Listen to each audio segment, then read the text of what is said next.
Hello, everyone. We're here again, and guess what? This is episode 99. Wow, 99 episodes. You've been watching us for 99 episodes. I can't believe it. And thank you so much, Delboy, for coming on as usual. And I'm just, I'm just so pleased that you're here. And it's always a pleasure every week. And next week we've got our 100th special, which will be Doctor Who related. And Yes. hopefully people will enjoy it. Classic Doctor Who, of course. Always classic Doctor Who.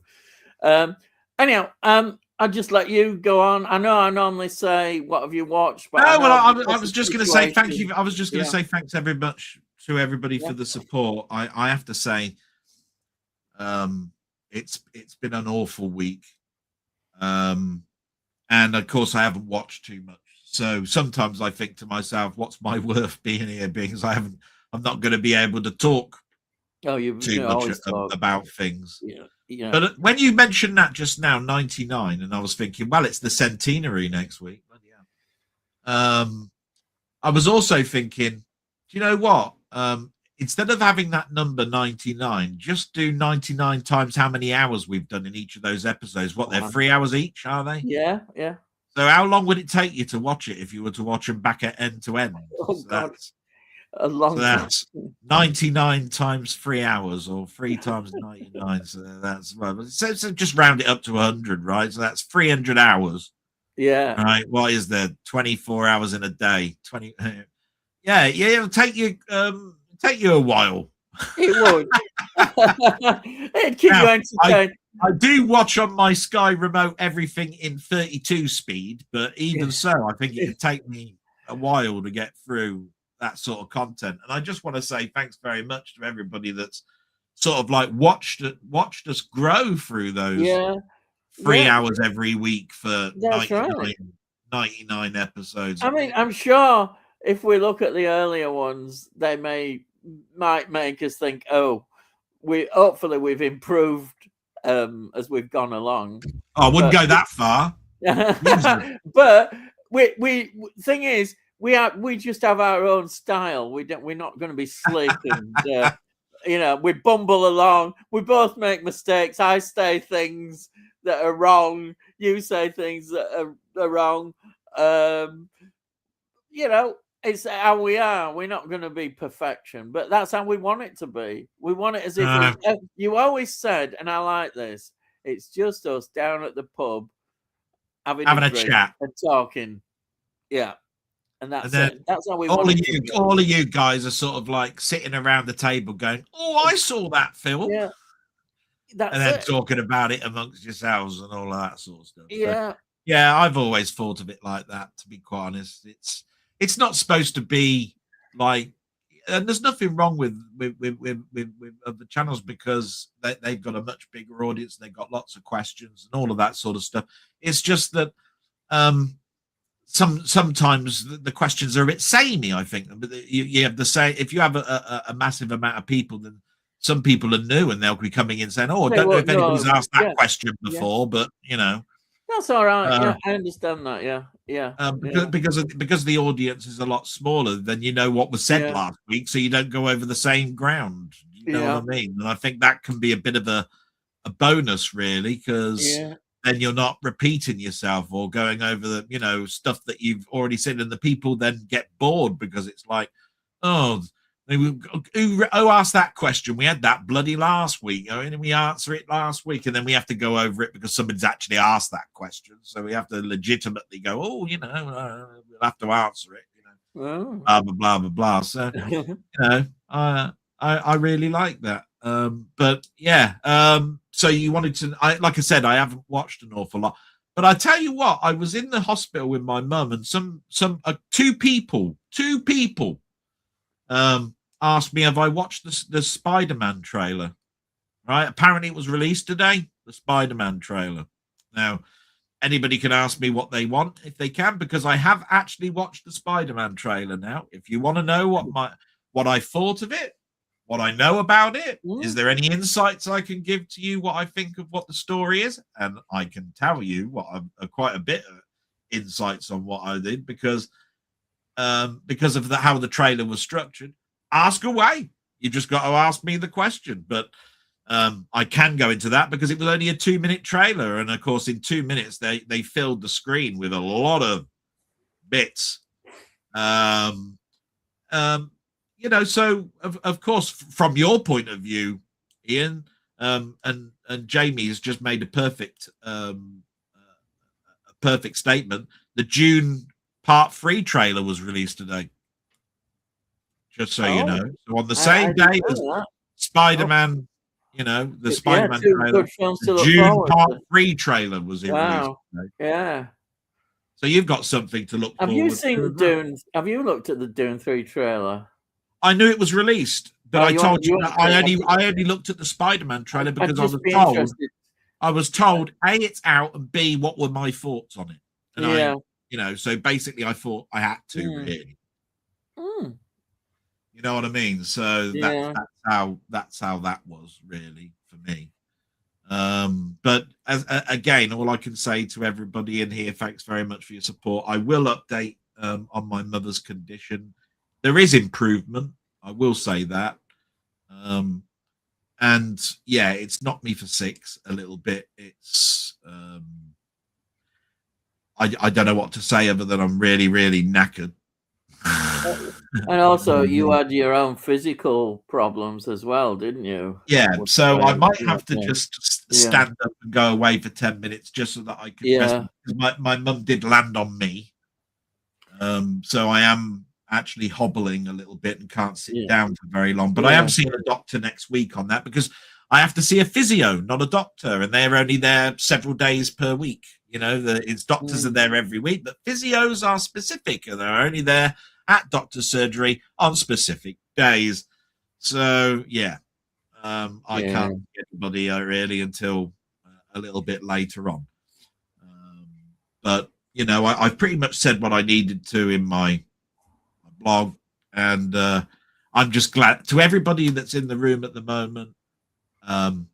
Happy to see absolutely every single one of you. No qualms to anybody that I can see scrolling up with the text at the moment. Every single one of you, love you to bits. So glad you're here. Did you want me to talk about what I've seen? Because I haven't seen a lot, but I can sort of like do what I normally do, and that is on TV. There was the Expendables 4, and what a piece of shit film that is. Right? I don't ever want to see that film again. It was bloody awful. I knew it was going to be bad when one of the characters died at the beginning, and then he showed up at the end and said, "Oh, I'm all right, actually. I'm alive." It was just a flesh wound. Yeah, was it? Right. Okay. Bag of shit. It was Monty Python. You know what I mean? So things that have turned up this week, there are only 2 things. I don't know if I showed this last week, so I'm showing it now, and that's Somewhere in Time. So I think I showed that last week. You did, yeah. Somewhere in Time is brilliant.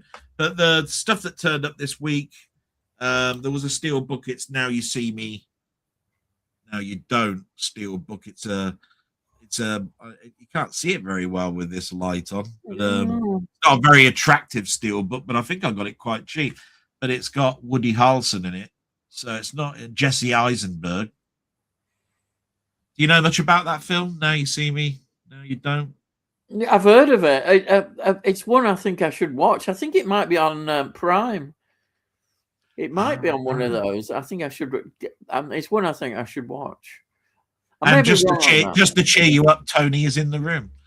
Tony York's the bastard of this stream. Is he in, Tony? Oh, brilliant! He is in the room. The little sod.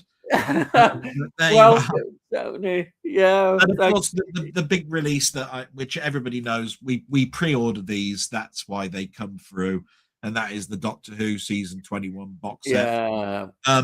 I have managed to watch in episode formats a few of the stories.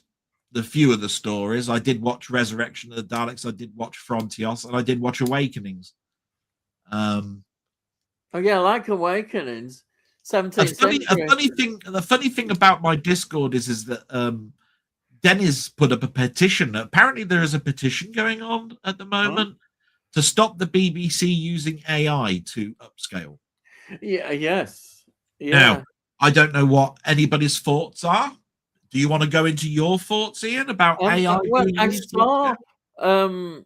I saw a YouTube video, and they were comparing. I think it was in the Twin Dilemma. They had two pictures of Colin Baker, and there was quite a difference at what they'd done with the AI. It looked really strange,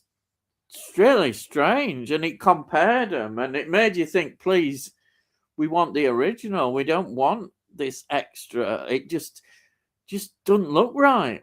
It really didn't. The eyes, the skin, of course, always looks so right, and the colors, even the color was different.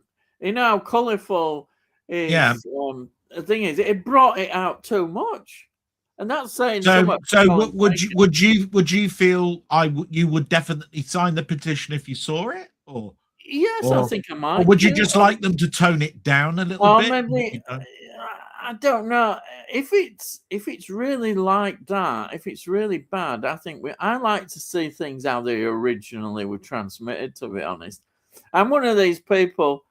Oh, do you know when they add special effects, which is fine because they do often look good.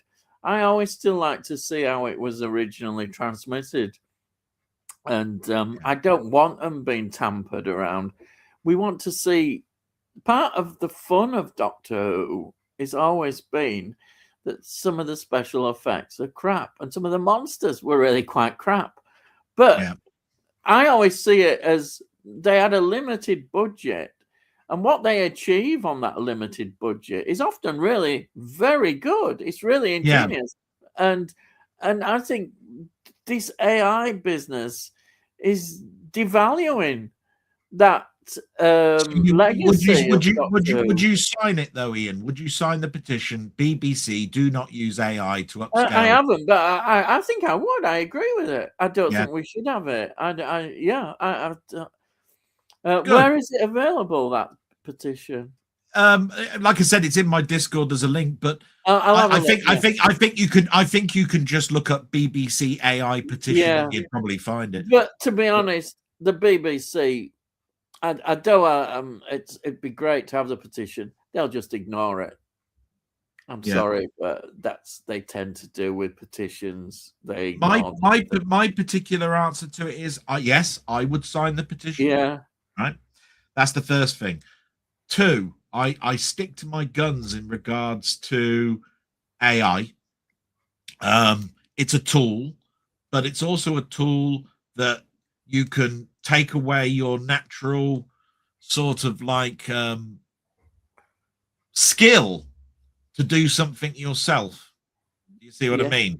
Yeah. It can speed up time. I've got no problems with them using AI to try and find the cure for cancer, say, right? Yeah. Something like this, right? All these computations that you've got to do thousands and thousands of millions of calculations on how a cell would break down because you've introduced this and all of that sort of stuff. I think it's absolutely fantastic that AI is going to be used for stuff like that.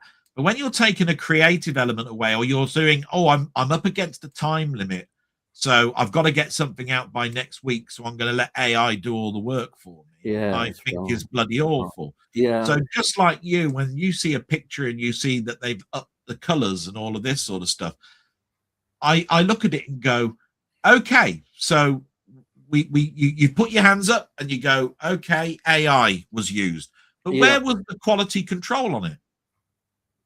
Why didn't somebody proofread it or look at it and go, that's too bright, for God's sake, put that back down.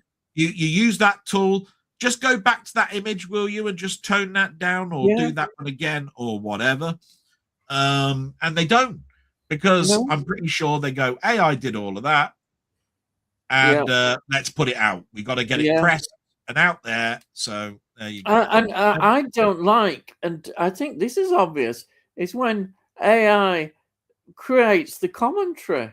You get a commentary, you get the voice that you know, and the language. The language is not natural half the time. You can tell AI generated language on it's got, do you know, it does away, this is my total thing why I don't like it. It does away our humanity, the human aspect of us, and in our language even. And therefore it thinks it knows what it to put in the language, but you can spot it a mile off. There's no feeling there. It's rubbish. It's terrible. I don't like it. I know it sounds like an old-fashioned rant, and I can see that it has got things that people would use, and that could be positive, maybe. But just for me, it's taking away our humanity. I don't like that. And I think we the thing about being human is we make mistakes. We do it in a certain way. We're not perfect, and that's how it should be. Nothing should be perfect. No. Yeah. I don't want perfection. I want to see mistakes. Definitely. So that's my take. If anybody else has got any comments, talk about it. Please put your comments down what you think about this AI business. Yeah. You know, where like does I say, it end? It says down the bottom, ask us anything. It can be it could be it could be on your stamp collection if you want. I mean, it's up to you. What worries me is at the moment you can normally tell if something has been AI generated. But if this develops more, how is it going to be for us to tell the difference between something that has been AI generated and is important? And then people are thinking that is real, that is the facts, that is reality. I've said it before, Ian, that it needs a governing body. It needs a way that you put a digital stamp on something to say that AI has been used to manipulate this or something along those lines. But the trouble is, the problem with it is that it's just so easy for people to get a tool, use it, put it out there, and then say, I did all of that. And what you know how we used to in the old days of working at work, we used to put something called draft, and it used to be in a sort of like a ghost image behind all the text that you'd written, and then when you finished, you remove that word draft. That's what I think. You know how they sort of like copyright protect photos by putting this was done by this website or whatever it is, and it's all over it, and then when you buy it, they get rid of that sort of like mosaic of letters that's all over it that ruins it, because it's just to show you. We need something that basically does that, that proves and shows that AI was done or used. I mean, a sinister aspect for me is in the world of politics. I mean, how far they're going to take it there? Because people will do anything, whatever political persuasion, they're going to all use it. I mean, I don't know if anybody knows, but you do know that Donald Trump is actually an AI chatbot, don't you? Yeah. I mean, you do. I hope everybody understands that there's somebody behind there just typing it, and he says the words out of his mouth. Actually, nobody actually physically looks that yellow unless they've got kidney problems, or liver problems. That's how you get that orange tinge to your skin, right? Yeah. Is if you poured soup all over you, or or your jaundice, right? Basically somebody's turned the saturation up a bit too high on him. But, he is just a chatbot. I just thought I'd let you know. In case you thought he was a real person, no, he's not. You get stupid videos then, because you get people saying, "Oh, this is not the real person. They've changed them. It's always they, whoever they are."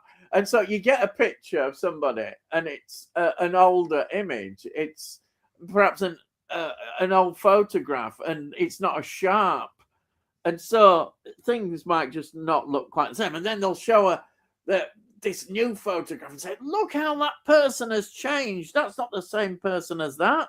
But there's the photograph is obviously been AI generated, and B, people do get old, and you do change in your appearance. It's a fact. Even under normal, people do get old. Yes. And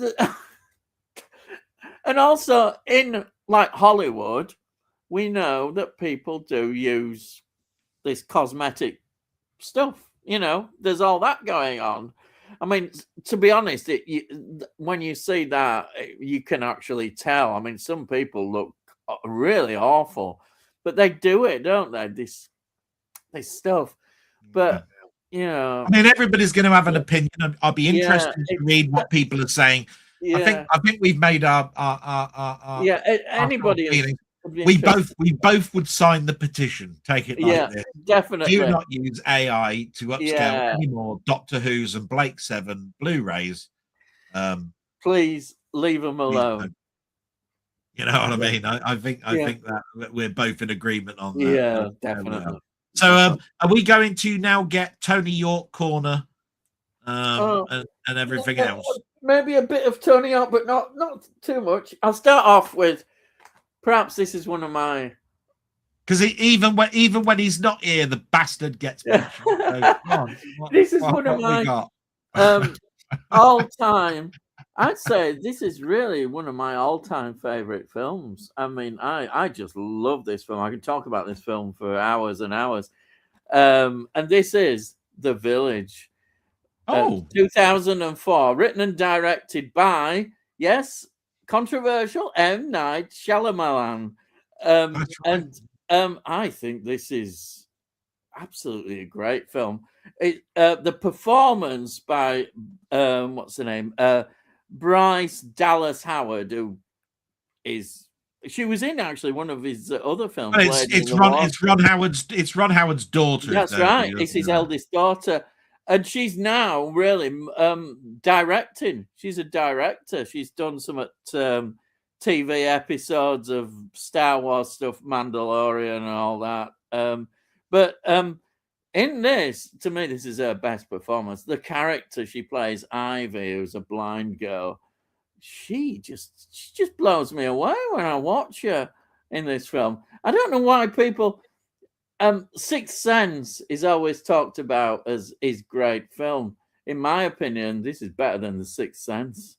This is just it's just. I've forgotten. Ian, you'll have to remind me. What was the film before The Village, and what was the film afterwards in regards to? I'm just thinking, is it The Lady in the Water? Oh no, Lady in the Water is 2006. Is it the Airbenders one? I don't know. I don't know. So I'm asking you because he does do a film every year or every couple of years, and so when you talk about this one's quite an old one, I'm going, well, quite what was before and what was after, because you've got old and all sorts of stuff. There's the old is quite good, isn't it? Is it Knock at the Cabin? There is quite a few list on there. Didn't he do Unbreakable? That's it, Unbreakable, a Split, and Glass. It's a trilogy that links together. But I think he gets derided a lot. But when he's writing, I mean, he writes these and he directs them. Yeah. And he's got a vision, an idea what to do, and it's brilliant. But I mean, in this, she just is so good as playing this blind Ivy. I'm really moved. You know, sometimes as a character, you get moved by a performance, and I do, because she's the real hope in this. I must admit, when I see her in the Jurassic Park movies, I do think she's sort of dialing it in a little bit. Yeah. When you see her performance in The Village, because although I wouldn't say her performances are bad, it's almost like, wow, this is so easy for you to do. Yeah. It's almost like it's a breeze. Now, with The Village, you must have found that much more difficult because you did an outstanding performance. Yes. You can see that everything was a challenge for you. Yes. You know what I mean?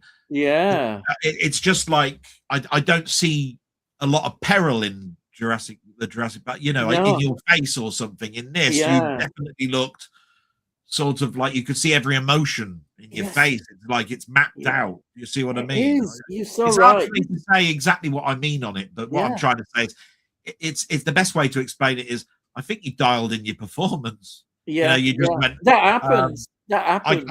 I Yeah. can do this in my sleep type Yeah. thing. Yeah. Give me more of these types of scripts Yeah. because they're so easy for me. Yeah. It This is. one, Yeah. it looks like But you had this to prep one, for about 6 months before you yeah. even attempted to utter a word in it. You know what I mean? She's so convincing in the role. I mean, that's it. Sometimes you don't, and you feel for her as well. She's, she goes through a lot. Joaquin Phoenix plays the one she loves. Yeah. And he gets quite early in the film. He gets stabbed, and of course that's the basis of the story. She has to go. They're in this society which is kind of, it's like they're living in 19th century, and you think they are at first. You could say, oh yeah, it's back in then, but of course there's an area they're not supposed to go into, like this sort of wooded area outside the boundaries, and that's sort of basis of the story, that she is chosen to go there to get medicine because the doctors say they have got a doctor, but he's saying we need to get these medicines, so you go out there and get them and come back. And she's the one that's chosen to do it, and it's really good. I mean, in fact, I don't want to give away any secrets anybody who hasn't seen this, because the twist is amazing. Isn't It's there always a absolutely twist in amazing. his films? There There is. seems to be There always is. a There twist. always So. is a twist. I mean, that's why, it just, you think, oh, wow. Would you? I'll tell you what, Ian. I'm going to reverse this a little bit. Yeah. Would you like to see the director do a different film than having a twist at the end? Could he do a film a bit more mainstream? Say, Well, I'm going to actually, funnily enough, of course, the film that I'm going to talk about next is by the same director. oh, And interesting. And it's a favorite of mine. I'll talk about it now. It's this one, Trap. Trap. Now, I've got this that. is from I've got the film Trap. 2024. This is again written and directed by him, and it stars Josh Hartnett, who plays Cooper, who's this. He's a serial killer, and it's fascinating because he takes his daughter. His daughter's a big fan of this singer, who happens to be she's played by Chalamet's daughter. Her name's the act. She's called Lady Raven, anyhow. But anyhow, he takes his daughter, but he realizes that this has all been set up to capture this serial killer, because they've heard that he's going to be at the concert. So he starts to notice what's going on, and various ways, and he's planning all the way through the film how he's going to get out of this situation and how he's going to escape, and so that they can't get him. And that is brilliant. It works. It keeps you going. I mean, I've seen it a few times. I know even watching it again, I was really in there, thinking how clever it is, how well written it is, it's well constructed, the thought process in writing, and you've got to give him that. And the performance, I think, by Josh Hartnett is great. He's very convincing. I really liked it. Also, it was nice to see, because I'm a big fan as well of Hayley Mills. Hayley Mills, she pops in. She's this FBI profiler. And older Hayley Mills, who we've not seen, I haven't seen her in her this sort of era. And it's good to see her. But I think it's great. I love Trap. And The Village and The Trap, contrasts in films, really, quite a contrast. But he's still got it. He's still got it to me. And I would like it. I think this is better than Old. Old is quite good. The concept of Old is quite good. But this is better. But The Village, So I just love it. Trap, in your opinion, doesn't have the same type of ending that his other films do, like Old and Yeah, it perhaps doesn't. Though they do a little bit where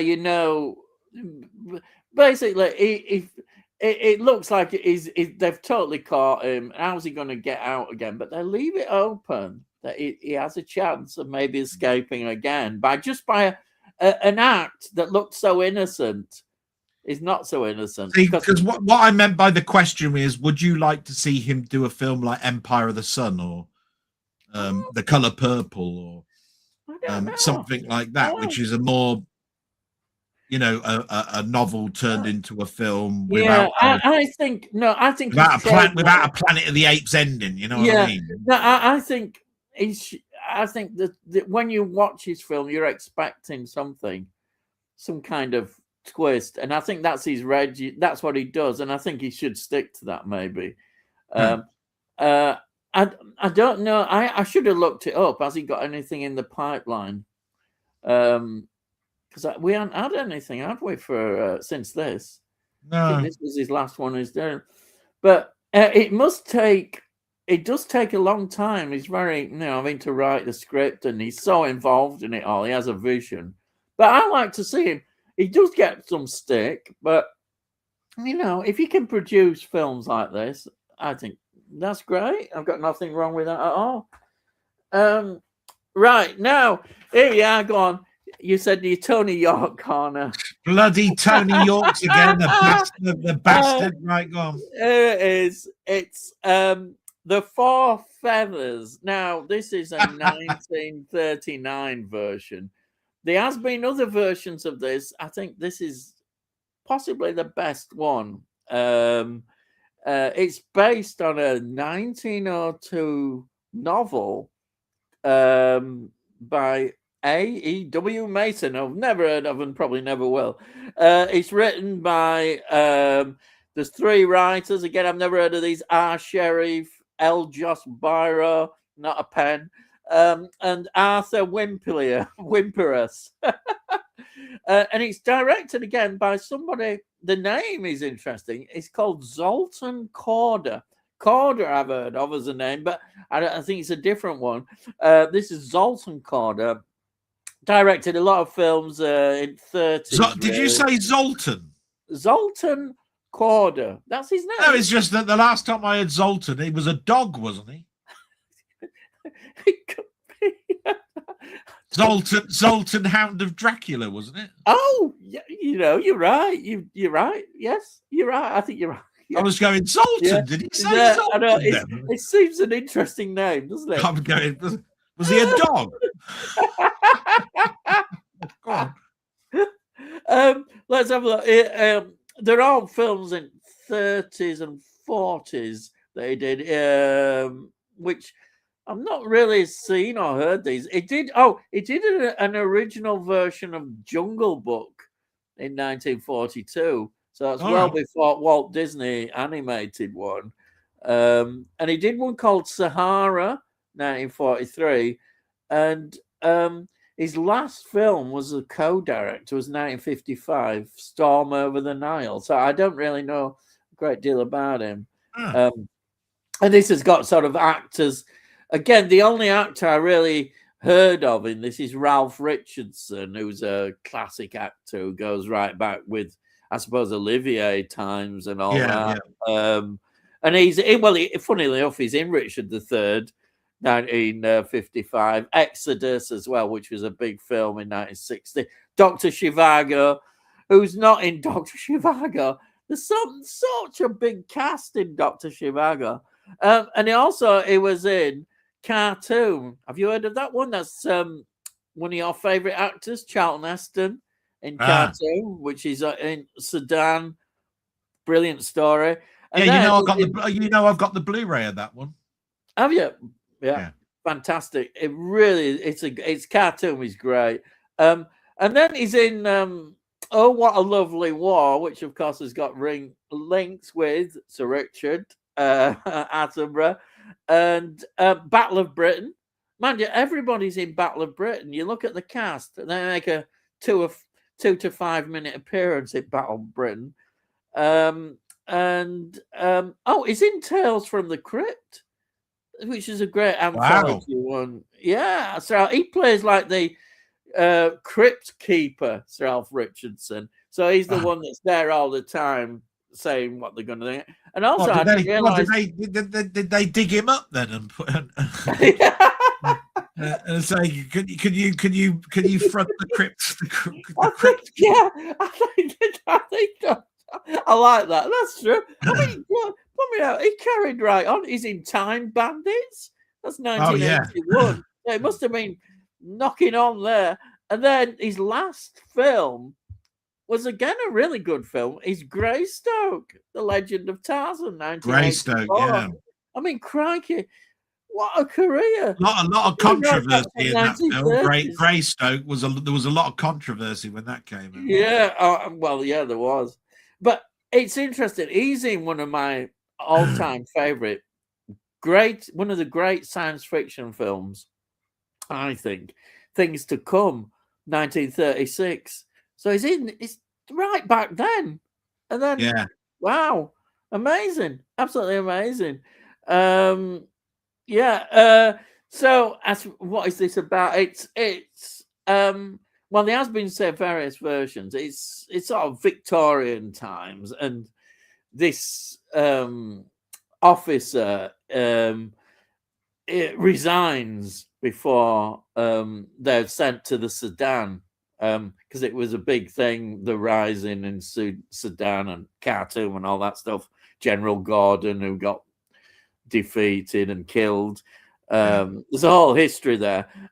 So they think because he's resigned, he's seen as a coward, and he gets the 4 feathers sent. And it was a thing that often was done, people in that sort of era. They would give him 4 feathers. Here, it's seen as a sign of cowardice. So to rectify that, he goes to Egypt in disguise. It does sound a bit far-fetched, doesn't it? But anyhow. And he then, as this disguised character, goes round helping the British. But they're a bit silly because they don't realise at first that it's somebody who is helping them. And that's how the story unfolds. It's like one of these boys' own kind of adventures. But it's very good, very enjoyable, 1930s. And I think then... Gonna say, if you go into any more depth, there'll be nothing to say on your what I watched this week. Even more. And then I thought, well, I've been watching Hammer films, so I'll watch this one. This is Frankenstein Must Be Destroyed. So it's from 1969. So 1969, they're getting slightly a bit more explicit, and in the kills as well, the blood, you see a bit more, and the women are looking even bustier. And yeah, they will do by about that point, won't they? They're about to jump out. So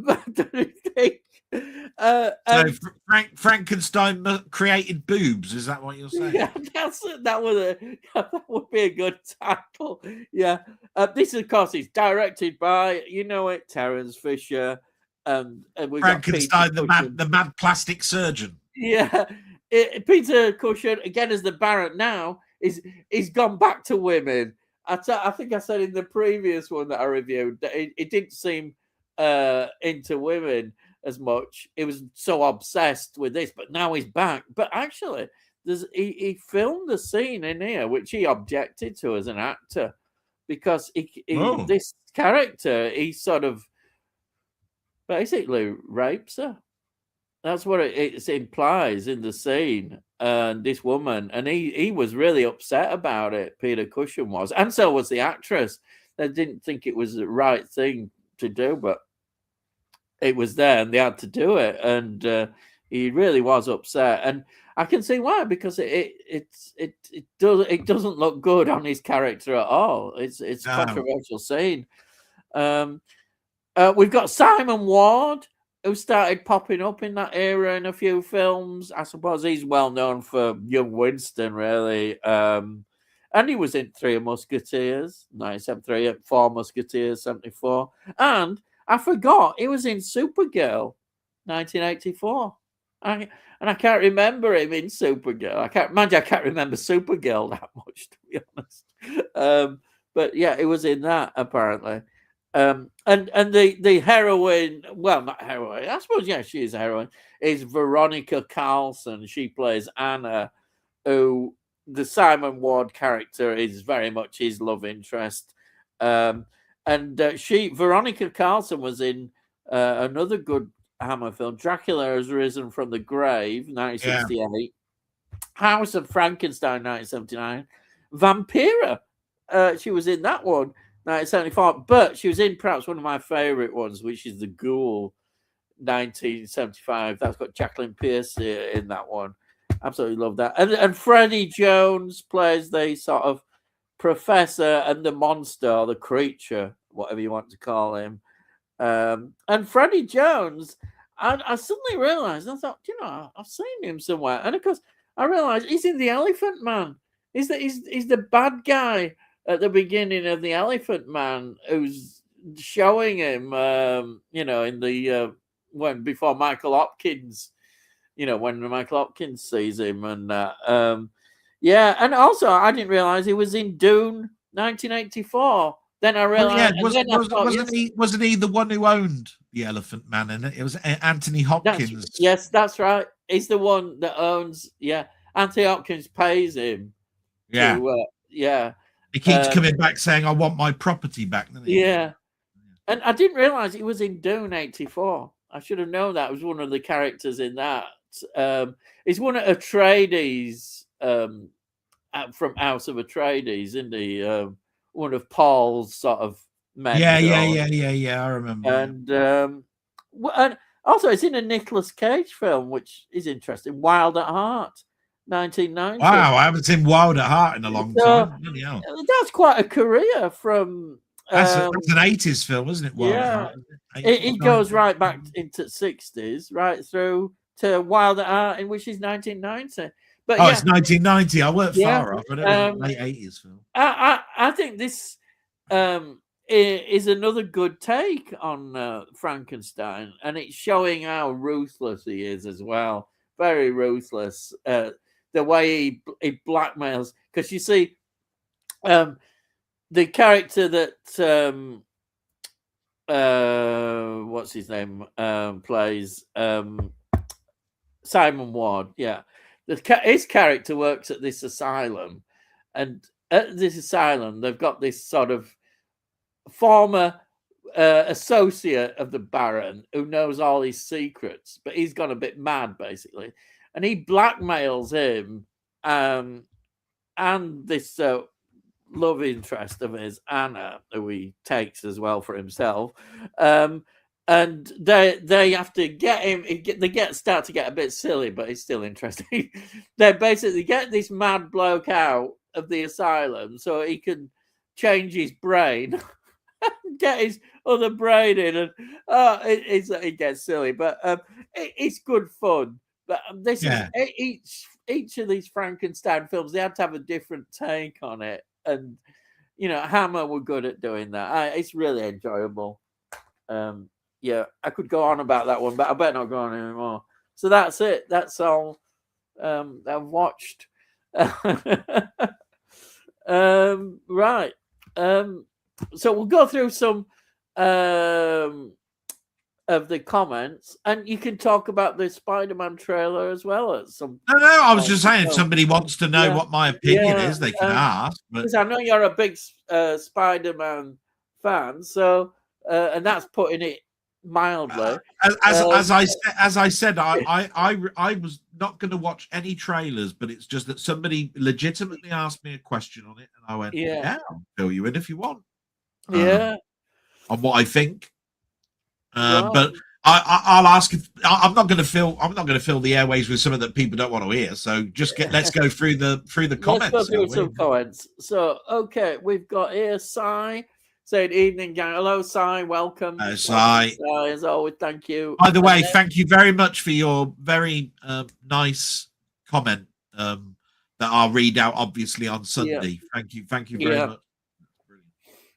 And then we've got Rocket Bunny saying how it goes. And then we've got Si saying, "Hi, Rocket Bunny. I'm so recovering from the dreaded man flu. Oh God, yeah." And then we've got Frank Holder saying, "Hello, everyone." And Frank Holder saying, "Is chat working now?" Well, I hope it is. We I hope so. it is, Frank. Yeah. That was bloody awful that week. Oh. Yeah. And then Rocket Bunny says, "Hi, Frank." "Yes, it is, sir." There you are. And then, "Hi, Rocket Bunny." Frank Holder says, and then Rocket Bunny. "But unfortunately, the rocket curse has struck again. Every time I'm early or on time, stream is late." I'll tell you what that was. That was me and Ian talking about my mum. Yeah. So I was just apologies if I made Ian late. It was me. Well, I wanted to know. I wanted, an update of the situation, and I didn't want to sort of like say too much in the room. I thought it was best that I just answered to Ian. Yeah, he's and also about yourself, how you were. I wanted to ask how you were as well. I tell you what, I'm happier that I'm doing something like this tonight than I would be dwelling on it. I'm sure people have watched your blog, hopefully, and why not? You should watch his blog. Then you'll understand more. Watch that blog, and you'll see a very emotional blog, but a very good one and powerful, and it explains exactly what's been happening. And then here, Frank Holt says, "Maybe they are sleeping." Yeah, well, we could have been. Yeah. And then Rocket Bunny says, "Good evening, gents." And then we've got here he is, Muckman. Oh, bloody hell. Good evening, SpongeBob and SquarePants. Oh, dear. Well, Jerry. I want to know who's SquarePants. Am I SpongeBob or you SpongeBob? I don't know. What do you want to be? Do you want to be SquarePants? Oh. And then we've got here Jamie saying, "Evening chat." And then there's some football. Good result for Newcastle tonight, Si. Oh dear. I don't know the score or anything. And then Si says, "Get it over and done with, Jamie." Oh, I imagine somebody they didn't do very well. They're having a good laugh there. Oh, it was embarrassing. Oh God, one of those performances. But have you ever seen a Macam in Barcelona? No. All I know about Newcastle is I think they've got a local derby coming up, haven't they? They've got to play Sunderland, haven't they? Oh, that'll be a big one. Liverpool will probably lose tonight. Then you can get your own backside. Oh, you've been a bit negative there. Probably going to lose, are they? The only thing I know about Liverpool, I'm going to have a rant again. What are you doing supporting Liverpool? I don't watch too much about the Premiership, but I think they threw away their advantage in a game against was it Spurs? Was it? I don't know. They were leading 1-0 and then they threw it all away and it was 1-1 and it was everybody was saying that it was a point or something for that team. They all turned around and said maybe it was a turning point for them. Oh, all over the news. Dear. But I don't follow the Premiership too much because my team's in the Championship. Well, I do now. I didn't before, but when you're in it, you tend to worry if you're going to stay in it. Oh yeah, I'm worried. I'm still worried. Can you sort of like dodge the bullet and the curse of going straight back down? Is what you're trying exactly. We might do. We might. I've got faith. I don't think Wolves have got a chance. Don't you know that? That's all I can say. No. It's there is a few of us in trouble already. And then I saw the Dune Part 3 trailer today. Right. I said that Jamie said about the Dune Part 3 trailer. Frank Holder says, "Guys, keep the footy chat elsewhere, please. You're not a fan of football." Oh dear. By it does say ask us anything, and I have to say, but I must admit we don't know too much about football, you and I, Ian, do we? Yeah, we just know I know more about the golden era for me of football Well, I know my team because of what my dad and I, so I only know my local team. Do you know what I mean? Yeah, And I know. I that's support my Coventry. local team then, and I still support them, which was Leeds, of course. Doom Part 3 looks epic. Oh well, I'm glad to see some I think you've got to watch that trailer after this, Ian. I think you're going to have to. And here we are. Look at this. I've heard everybody being positive about this.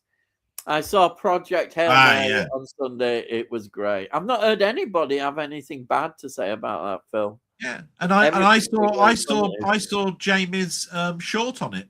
Yeah, Yeah. And good old Frank's a good lad here.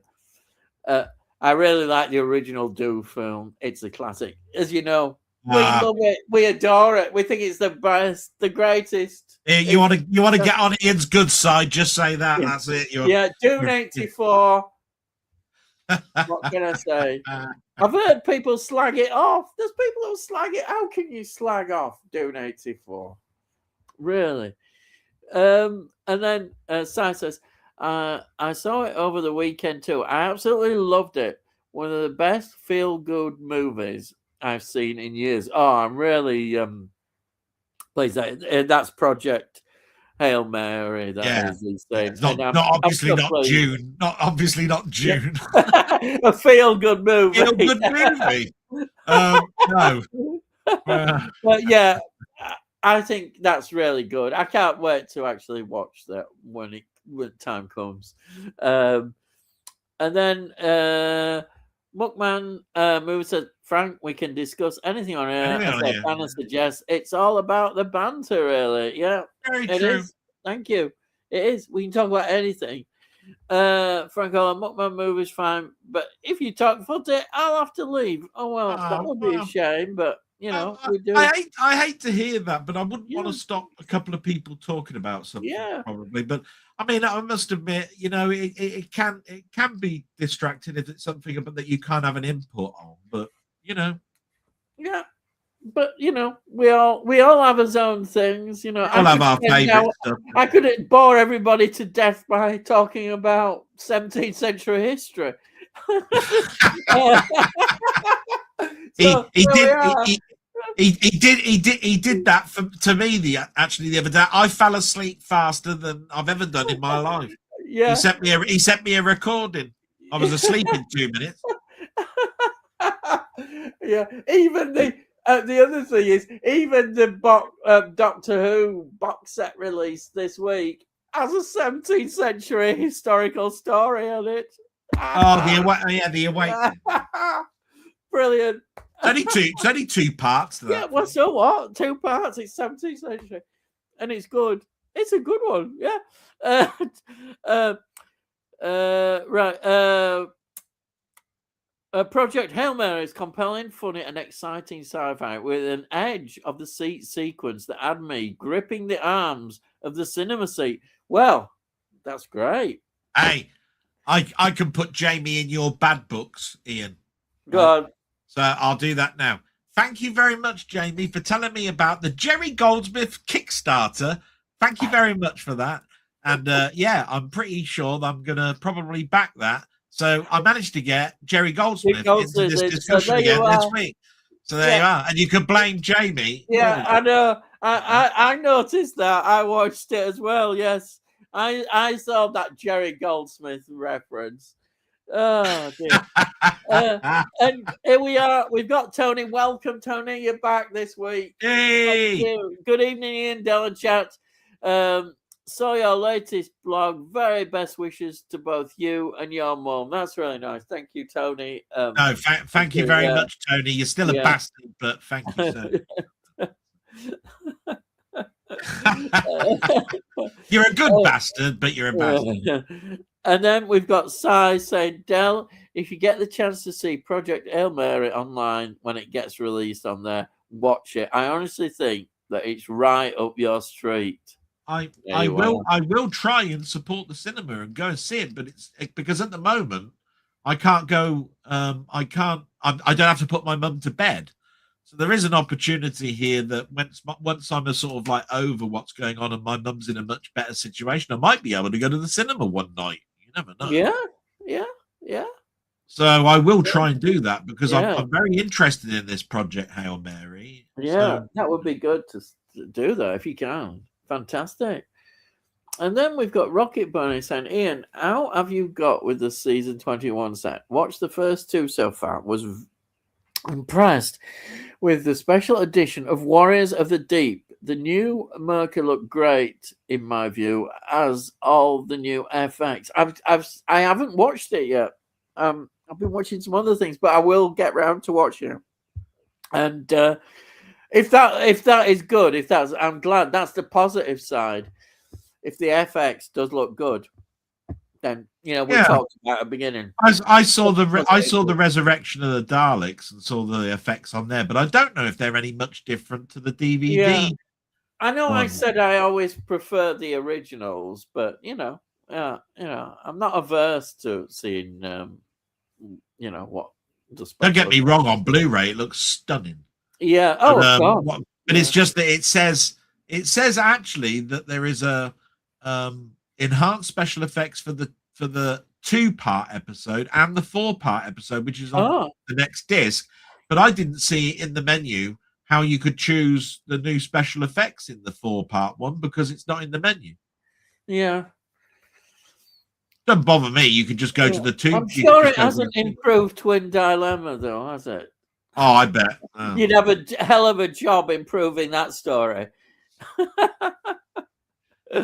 Oh dear! But isn't it nice that you've now got everything from 1980 all the way through? The set.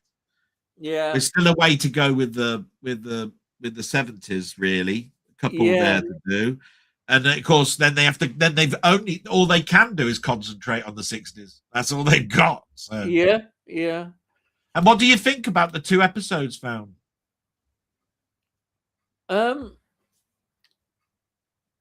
Well, I think it's absolutely fantastic. I'm excited by it. I was walking around with a smile on my face because it hasn't happened, has it, for such a long time? Yeah. A very long time. And at the time I was thinking, I remember saying it, I wonder if we'll ever find any more episodes. Will they come out? Yeah. And now this gives you a lot of hope that there's still more around. And of course, then the more I think about it, I'm thinking, there are people who collect these film reels, collectors, and they may have Doctor Who episodes on these film reels. And as is proved, we got 2. Yeah. But it's easy to get carried away and think, there's still... I found it amazing, though, that everybody was saying, thanks very much. We've got these 2, but are there any more? I'm going, oh, for goodness sake, right? Just be happy with what this. Yeah. I mean, I must admit, though, the indications are that there are more to follow, but they're not gonna do it all in one go, right? No. This is a person that died, and the family have turned around and said, "I'm quite happy for you to do this now," right? Yeah. Now. They always said this charity. They said, "Oh, there's more," right? Yeah. They didn't say that, and they also said different film collections. Yes, which means that not necessarily. Yeah. Yes. Is this all there is to come in regards to Doctor Who? Because it's collections. Yeah. Which means that the others they're probably still negotiating, or because they're not dead. This person is a technician that's died. Yeah. Can't prosecute someone that's dead. No. You know what I mean? So I think it was a really special piece of news. I was smiling because I was thinking, that's absolutely fantastic. Oh, and of course there was more than 2 in this set. It's just that the others were already. Yeah, the others they already had. Yeah. Already have them. It was great news, and to see the first appearance of Nicholas Courtney, even though he's not the Brigadier in it. Yeah. Doctor Who appearance, and that. Oh, they said that the shock thing about seeing Nicholas Courtney is that everybody didn't know what the chair looked like that he was sitting in when he's in the TARDIS, right? And now you can see what the chair looks like, and it's a futuristic looking chair. All the reenactments and all of the screenshots seem to indicate it was just a wooden chair and it was just in the corner, right? Yeah. Now you can see what it looks like. It's got fins and everything. Yeah. And this is where, again, I know it's get back to our topic at the beginning about AI and that how AI can get things very wrong. Oh yeah, it will get things very wrong from not being authentic at all. Anyway, I won't go on to that again. But Dave said, Frank, we have literally a few lines of comments throughout 3 hours of the stream. I don't think it's excessive. No, it's okay. I think they've probably gone past sport now. Yeah. It's how we are. We're just. We're down the pub. We're talking about bar Skittles, if you want. Yeah, I mean we've talked about, I don't know, pot noodles. Pot might pop in. What I want to know is why nobody has got me a pint yet, and when are we? And can I have a packet of cheese and onion crisps, please? I'm starving. Yeah. And I'll have some pork scratchings, but he'll have some pork scratchings. Those really hard ones, and a pickled egg. Because he's from up north. He's from up north, and they're hard up there. Oh dear! Actually, I'm not sure about pickled eggs, though. I like eggs, but I don't know whether I like pickled. Well, I did say pickled onions because you're from the pickling. You're from the pickling factory that Nelly used to come from. And then we've got here Tony saying, "Thanks for the nice warm welcome, Del. You always get the warm welcome. Thank you, anyhow. We've missed you." And then we've got Franco saying, "Ian Del, what film with Lionel Jeffries do you like the most?" Oh, I know what your answer is. Yeah, mine is straight away. Yeah. I'll say mine and I'll let you go on to what I've got an idea what yours might be as well. But yeah, mine is, of course, Chitty, Bang Bang. Has to be. And he is absolutely fantastic in that, I have to say. The old bamboo and all of that. Yeah. No, Posh. Is it? No, is it Posh? Posh Life. Posh Life. And when he's going round in his hut. Yeah. He's taken off. Anyway. Mine is First Men in the Moon. Yeah, I knew you'd say that one. And why not? Indeed. Yeah. You know, I mean, to be quite honest, I mean, he came out with Cavalry, didn't he? I mean, what a fantastic idea and product that is. I mean, I'd love that to be real. Oh dear. Yeah. So hopefully that answers your question. Wouldn't that be terrible as an end line in that film, right? Where he said, "Poor old professor. He really did have the worst case of man flu you'll ever come across." What do you mean? Man flu wasn't a thing back then, but you can imagine him saying that. He said, instead of saying he had a horrible cold, which is what the last line said. Yeah. So says it's just a bit of banter between a Newcastle fan and a Liverpool fan, Frank. Yeah, and then Ty says, "Hi, Tony." Yeah, and then Rocket Bunny, my old man and niece's partner are both Palace supporters. My nephew and brother-in-law are West Ham fans. Family gatherings are hilarious sometimes. I'm sure they are. Yeah. And then Tony says, "Evening, Jamie. Okay, thanks. Not a footy fan either, but I'll let you off this time." Yeah. And then Tony says, "Eyesight." And then Frank Collins says, "Hi, Tony." And then "Hi, Frank," Tony says. And then I watched an Irish film yesterday because it was Saint. Let's get the other bit here. Was it St. Andrew's Day? Was it St. Patrick's Day? St. Patrick's Day, I mean. Yeah, sorry, St. Patrick. Well, yeah. I can't. There ain't any more on there. So, anyhow, not sure if you remember months ago, but I predicted that Amy Madigan would have a chance at an Oscar for Weapons. I wish I'd put a bet on it. Yeah, do you know, I remember you mentioning that. You did, yeah. I mean, I don't know how many people watched the Oscars. I must admit, I only watched the in memorandum bit, and then I saw the results written down. Yeah, Really, yeah, I'm not a that big. was good to see. I thought I was pleased that she got that for Weapons. It recognises Weapons, which is a great film. Did you see the in memorandum bit of the Oscar? No, I didn't see that. No, I didn't see any of it. They Really, did I it only just different. They did read. it differently this year. They had Billy Crystal come up and talk about Reiner as a director. Then they got a lot Oh of yeah, the actors out to to sort of like take a bow to do that. Then they did a load of in memorandum. Then they did a tribute to Diane Keaton. Then oh there was yeah, a load of other in memorandum stuff. And then yeah, Barbara Streisand came up and told us all about how Robert Redford was to her. oh All yeah, this. And I was thinking, this is all very nice, and I like the way they've mixed this all up. But you've chosen 3 particular ones, and then the others are up on the screen. And I was thinking, do these not equal the same type of respect? It's like you've chosen some big ones there. Diane Keaton is a huge one. yeah, Robert Redford is a huge one. But at the end of the day, so were some of those others that are up there, and you're not yeah, doing the same amount of airtime for those. It's almost like they don't mean as much. I don't know. Maybe I'm looking at it wrong, but I just thought, you've chosen 3 specifics, and I just thought it's a bit shame yeah, that because yeah. I get you. Yeah. anyway. And then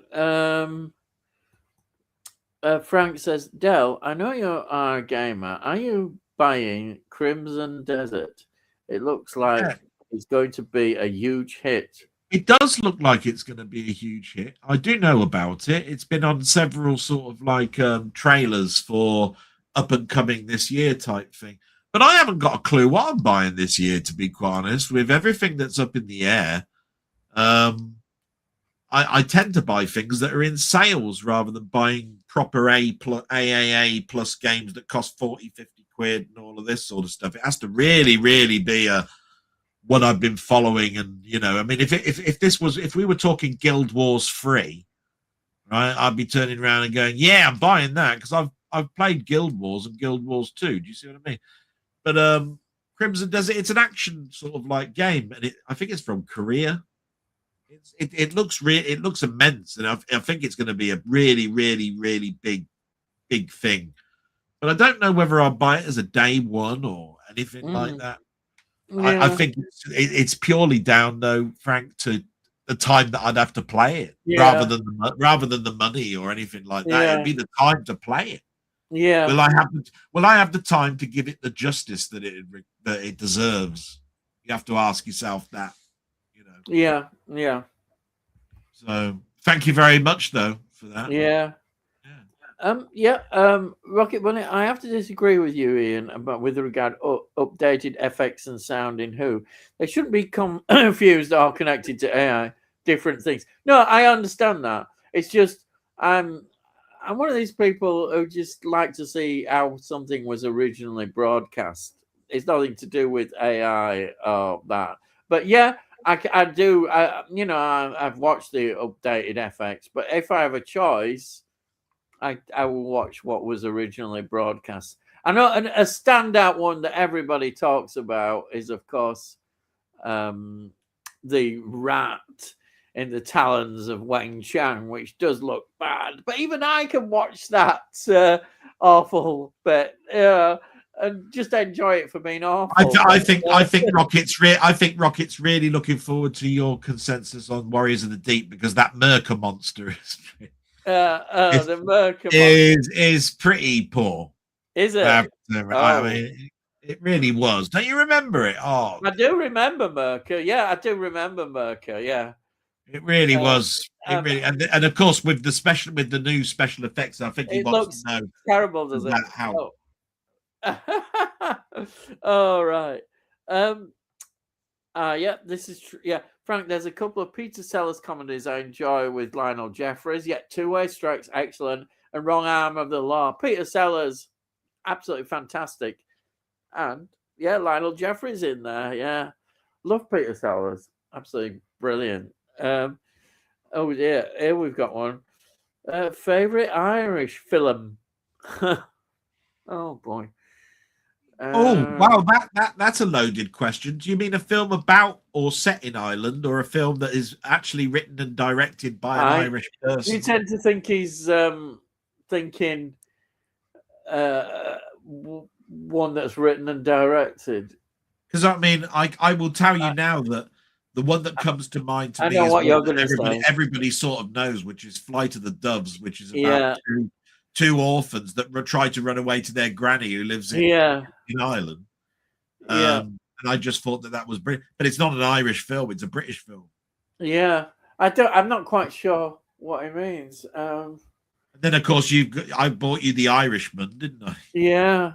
I think he perhaps. I don't know. Well, we can do both. We can say both, set in Ireland and a proper Irish film. I'm trying to think. I don't know what it's called. I should know. There's the one with Cillian Murphy as an IRA. One Yeah. of the people, and I don't know what it's called. Is it something about the barley? Or wait a minute, I'm going to cheat, but I'll just look up what it is. You cheat. I I am. I'm didn't cheat. cheating. I'm cheating because I'm. It's a good film.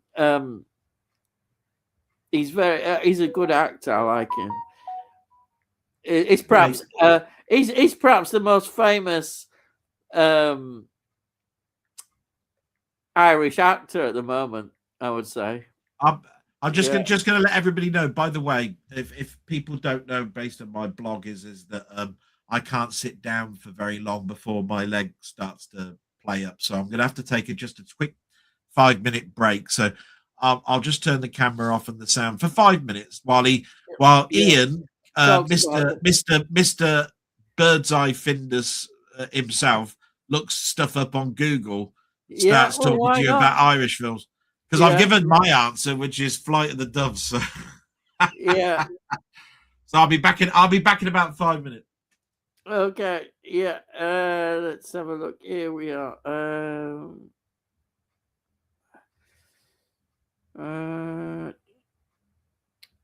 He says trying to find it. I can't find it. I know he's in it. Oh. I saw it quite recently. But of course I can't remember. Retreat. Oh, I didn't realize it was in Cold Mountain. Oh. All right.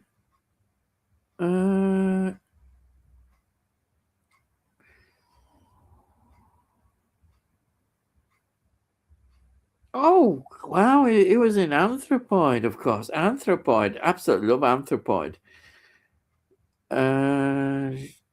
Dunkirk. Oh, yeah, 28 years later. Red Eye, yes. Actually, some really good films there. Red Eye, yeah. Oppenheimer. Actually, he's got loads of really good ones. Because Batman.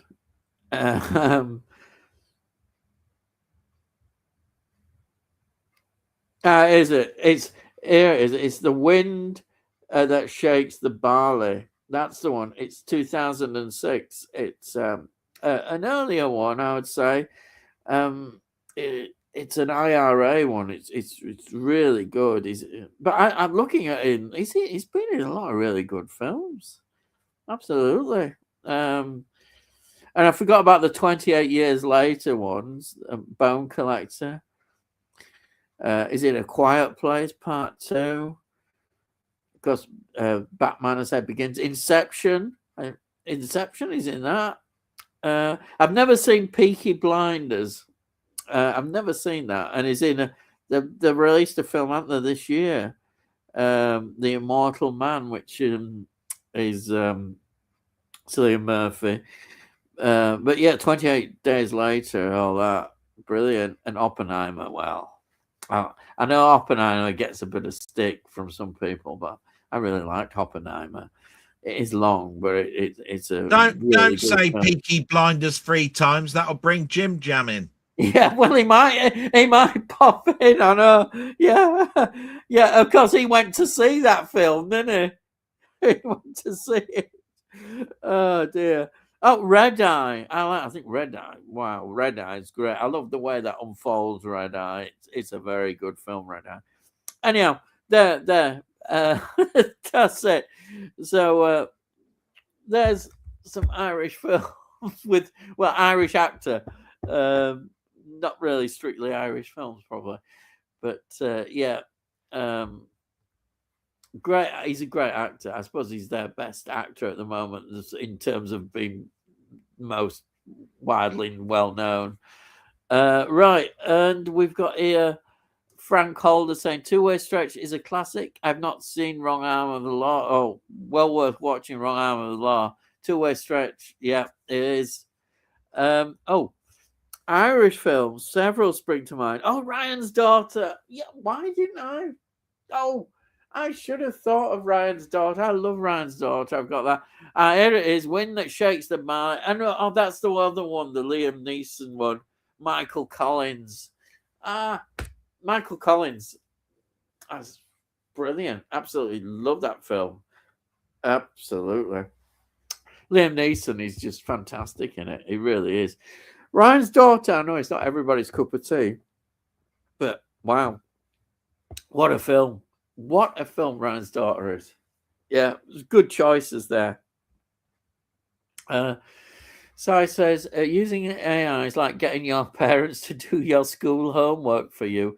You will learn absolutely nothing from it. Yes, in medical research, it is beneficial, but everywhere else, it's a source of bad. This is, yeah. I'm afraid you can imagine the school homework business. Yeah, I could see a lot of dangers in that, but hopefully teachers have been prepared to know what is being AI generated. I hope they do know that there's a certain way it is going to be, because otherwise that makes it useless. What is the point of learning? What is the point of doing that and just let AI do it? It destroys when they do that. It destroys, I can imagine, I know that some in my day when I was at university would have absolutely loved that, because there was some people, and I totally was against it, but I know would pay other people to write essays.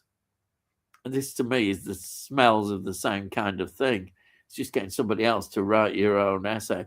But I'm sure lecturers are well up on this. They would know there is something there. I hope so, anyhow, because otherwise it just devalues you. You might as well not bother having a degree. It's definitely it's wrong, totally wrong for them to use it like that. Yeah, it's just my opinion anyhow on it. So it means it's worthless. It means all the work that you've done. Well, yeah. I mean, we were allowed, I think, just towards the end of secondary school to bring calculators in. Yeah, that's how old I am. Yeah, which is pretty old. All of a sudden, I keep seeing all these people bringing in their phones and tablets and doing all this sort of like stuff, and I'm just going, "Wow." We had a library, and I was told I had to go to the librry when I had to do anything. That was your Google. That was your Google. Was your library? Yeah. But to me, that was because I love books, and therefore, for me, it was absolutely fantastic looking up things and researching through books.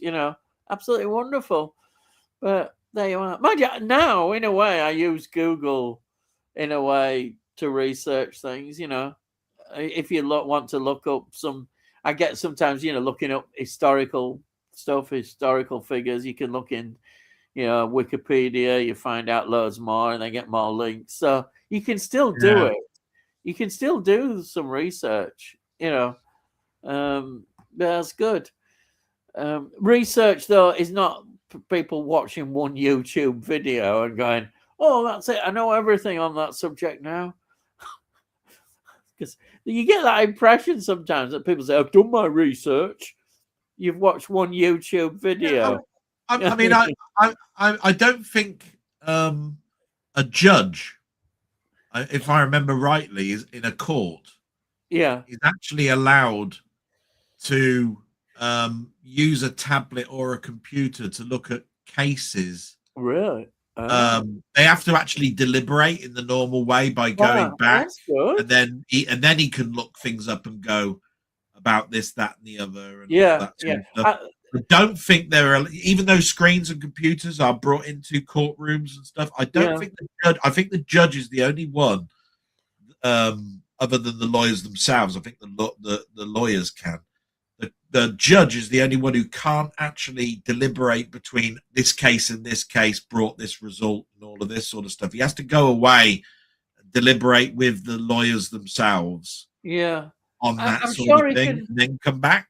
Look at previous cases and look at judgments and things that were made in them. I'm sure they can do that because they need to sometimes. Yeah. So a lawyer can bring to a judge's attention the 1946 trial between this. That's right. They can do that. But I think the judge can't look that up in the courtroom at the time it's being said. He has to do it afterwards, outside. They do it afterwards. Yes. So I think it's the same sort of thing with me, where if a child is bringing a tablet and a teacher is trying to explain it, I don't think it's right that they've got a tablet and they're looking all this stuff up while the teacher's trying to explain it. That should be something done outside of the classroom. Yeah. But that's what I think is that's why they take the phones off of kids. Well, when they quite go right. Yeah. You know what I mean? Because it's so easy for them to do it now. It's like, I don't have to listen to him because I've got it all here on my phone. Yeah. I can switch off. If they had the phones, they'd be doing other things on it. They'd be chatting and texting and doing all sorts of things, nothing to do with what they're being taught. I mean, if I'd have been in a maths lesson and had that, I would have been tending to be doing things like that because maths used to bore me to death. That's probably why I did bad things. I'd be reading books in our math lessons underneath, novels and things. Yeah, I just didn't actually. I was speaking to my manager today just to tell him how things were going on. Yeah. Right. And I said I gave a maths equation. All right. To her to give her kid to say here's one. So I think I'll write it in there and see if anybody can actually get the results. So it was. I don't understand the equation. 7 minus 3. Equal. Hang on. Just bear with me. Just see if it puts it up. Equals. Right. If anybody can solve that maths clue, you're really quite good. I've put it in the chat. Right. I know what the answer is. I never understood them. Right. It was like filling baths up and how far did water go? Oh, yeah. Oh, right. They really annoyed me where it was 7 brothers went and saw 7 wives and they all brought an apple and I'm going, I'm never going to bloody know 7 brothers that bring apple. Why are you giving me this story for? Why can't you just tell me what you want to know, which is 14 times whatever it is? Because all you're trying to do is just catch me out with a load of crap. Right, because I hated those, a bathtub can hold this many liters of water, and it's got a leak which gets rid of several millimeters of water every hour, and bollock. I'd say call a plumber out. Yeah, what's all this bollock? Oh dear. And then Rocket was says all the examples I've seen complain about AI in the Doctor restoration have been carrying freeze frames. Nonsense. Anyone can find a poor single frame of both old DVD and new and Blu-ray. Well, yeah, I can see that you can do that. Yeah.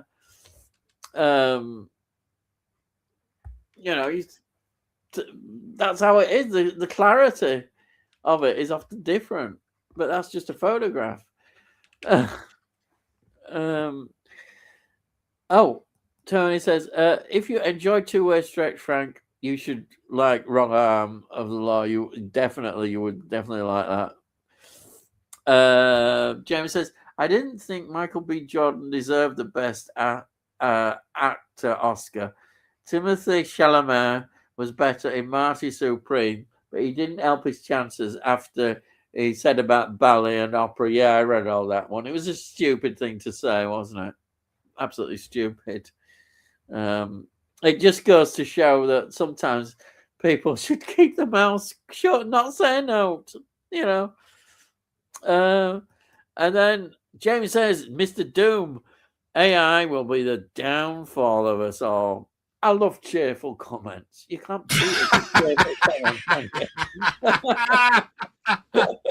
Dr. Doom.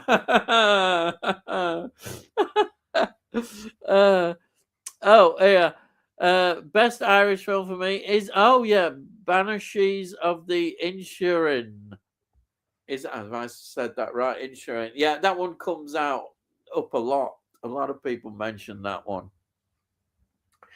And then Jamie says, apparently they created a chat room for AI to have conversations, and there were some very worrying results.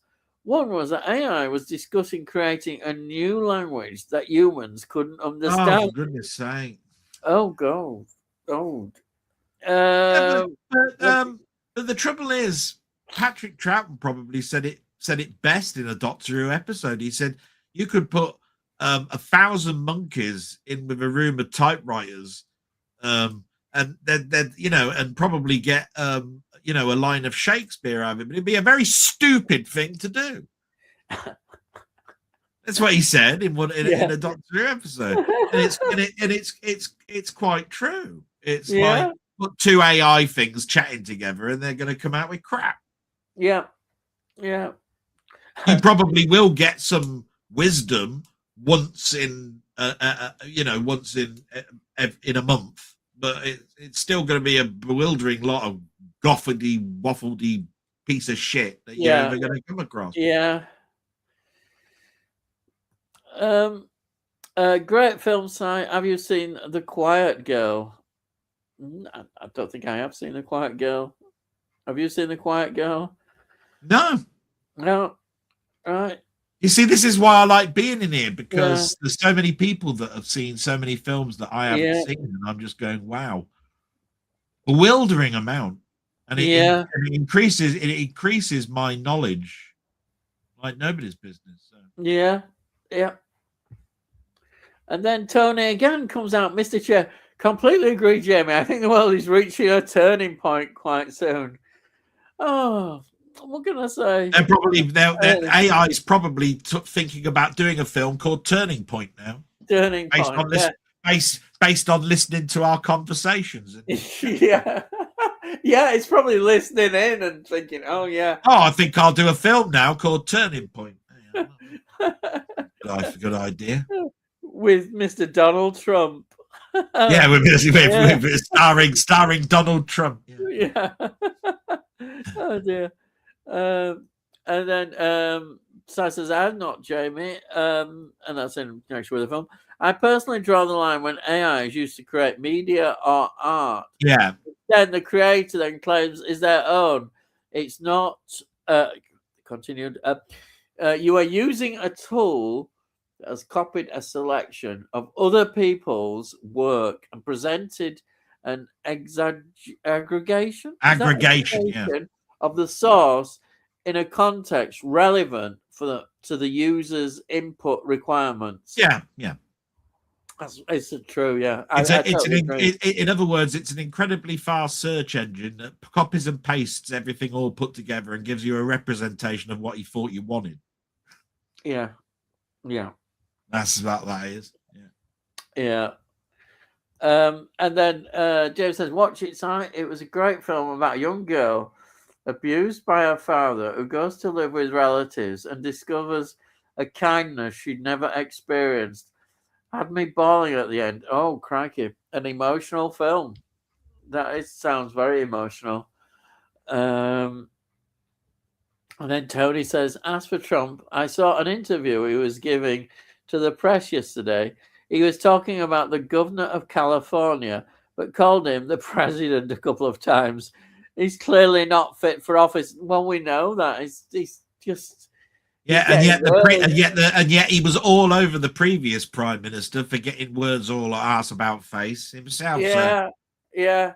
Imagine saying about the war, saying it's his war, and then it's Oh yeah. God blimey. And the only prime minister that the only president that's actually addressed the issue and put things forward and said all this. Yeah. Yeah. We're doing something. It's our war. We don't want your help. It's our war. You're right, mate. Yeah. Thanks for drawing the rest of the world into it with your thank you. And petrol prices suddenly gone up now. Yeah. Another 7 pence on diesel. Yeah, thanks. Probably since we've been on here. Yeah, it will be. By the end of the week, there'll be another 7 pence on diesel. Yeah. And the village. Hey, Si, you like the village? Yes. Good. Yeah. I saw that, Tony. He's absolutely deranged. Yeah, he is. Yeah. And James says, I love the village. I never understand why so many didn't. Yeah, I can't understand it. I think it's one of his best works, if not the best. It's absolutely brilliant. Anyhow, I did go on about it, but yeah, well. Yeah, didn't you? I honestly didn't like it. Yeah, fair enough. I mean, everybody's got an opinion, haven't they? Yeah, that's fine. Yeah. Saw the village on TV a long time ago. Was okay, in my opinion. I have to admit, I'm not a fan of the director, but he does seem to have a good following. Well, I said that. I think he's a director not everybody gets on with. But I think he does, what he puts into it. I mean, he writes these scripts, directs them, and controls everything. I think he does a good job.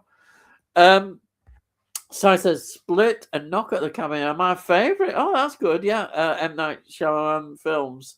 Yeah, Knock at the Cabin's pretty good as well. I like that. Yeah, Split. Yeah. Yeah, I like Old. I don't know. Just do. Yeah, Old's good. I know all about that, don't I? Being old. The newest version of Four Feathers is a good watch, in my opinion, this is Tony says. But the history seems a bit mixed up in it. The 39 version seems more historically accurate. Yeah, I would say, yeah. Well, Ian's going to be the best person to answer that. He was there. Yeah. I was in the Sudan. Yeah, I'm sure I was. Yeah. No, I didn't say he was okay. He was in that era. Yeah. Oh, didn't have to be there. Didn't have to be there. I bumped into Charlton Heston. Hello, Charlton. Oh, yeah, making a film there. Yeah, hello, Chaz. Yeah. Oh dear. Because him and you were like that, aren't they? Yeah. How's the Planet of the Apes going? Yeah. Oh, I have. Yeah, I've seen the future, and it's got Ape City in it. Yeah. Oh, you've been offered a script, have you? Well, a bit of advice. I'd take it. Do the film. Do it. Yeah. It'll shape your career, no end. Yeah. Oh dear. You can thank me later. Yeah. And then Rocky Murray says, I rewatched Longest Day on Monday. Amazing film, but visually inconsistent. Amazing battle sequences with so many people. It's a very close up and superimposed over stock footage. Yeah, I suppose it's of its time though, when that was made. Did George Lucas use the battle sequences for Longest Day to do the Death Star sequence, or was that another war film? I don't know. That's an interesting story. I don't know. I know that when they were doing the special effects and they hadn't got them done just yet, they put warplanes in and they said they took them from film. I'm pretty sure it was George. He said yes. We had to use fighter pilots to show what the sequence might look like when they were doing the drawing boards. But I can't remember if it was The Longest Day or whether it was another film. It could have been. Who knows? Yeah. And then Tony York says Rocket Longest Day must have one of the best casts ever. Yeah, it has. It's one of those films that you just say, crikey, so and so's in it. Everybody's in it. Yeah, they are. Tony says there's a TV movie of Four Feathers from the 70s. And with Robert Powell again and Carolyn Seymour, which is okay too. Oh, yeah. Robert Powell seems to do a lot more TV orientated. You don't hear too much about Carolyn Seymour. Much. Yeah, I've not heard of Carolyn Seymour. No. Yeah, I suppose Robert Powell, because of what happened with his Jesus role and that, seemed to probably get a lot of TV work from that. Well, I remember Robert Powell being in that horror film that I forgot what the title of it's called. Is it the? For a second. It's the one. It's the one where he traps the souls out of people's That's bodies. Right. Yeah. What is it called? I bet Tony will know. Yeah. It was something like The Something. It was. Yeah. I've not seen that for years. Absolutely years. There's two versions. There's a longer version, and there's a theatrical cut. I've got it. The Asphyx. That's it. The Asphyx. Yes. Yeah. I love that film. Yeah. It's good. Brilliant. I bought the one from the States because it was the longer one. Yeah. And then Frank says, "Longest Day is so good. It is. It's brilliant." What can I say? Yeah, we're heading towards the longest day. I mean, we're at the point now where it was the same amount of light as it was dark, wasn't it, the other day? So we'll be heading towards the longest day very shortly. Clocks will be changing, won't they? It's getting nearer soon. Yeah, we'll soon have the clocks changed. Best line in Battle of Britain by Michael Caine, of course. While waiting to take off in his Spitfire, the engine's overheating, and so am I. We either stand down or blow up. Which do you want? Yeah, Michael Caine had some great lines, didn't he? Always some great lines. Yeah. I like Michael Caine. I like talking about him. What a legend. What a legend. Our Cuddly Hammer horror star gets a mention in Ian's film list. Oh, Peter Cushing. Peter Cushion. Yeah. A cushion. Yeah. I called him Pin Cushion the other day. Yeah. And then Frank Calder, my fave Battle of Britain line is spring chicken is shy talk in one easy lesson. Spring chicken to shite hawk. One easy lesson. I don't remember that line. No, I can't remember that one. A good one though. Yeah. Rocket was another good one, Frank. Dagger.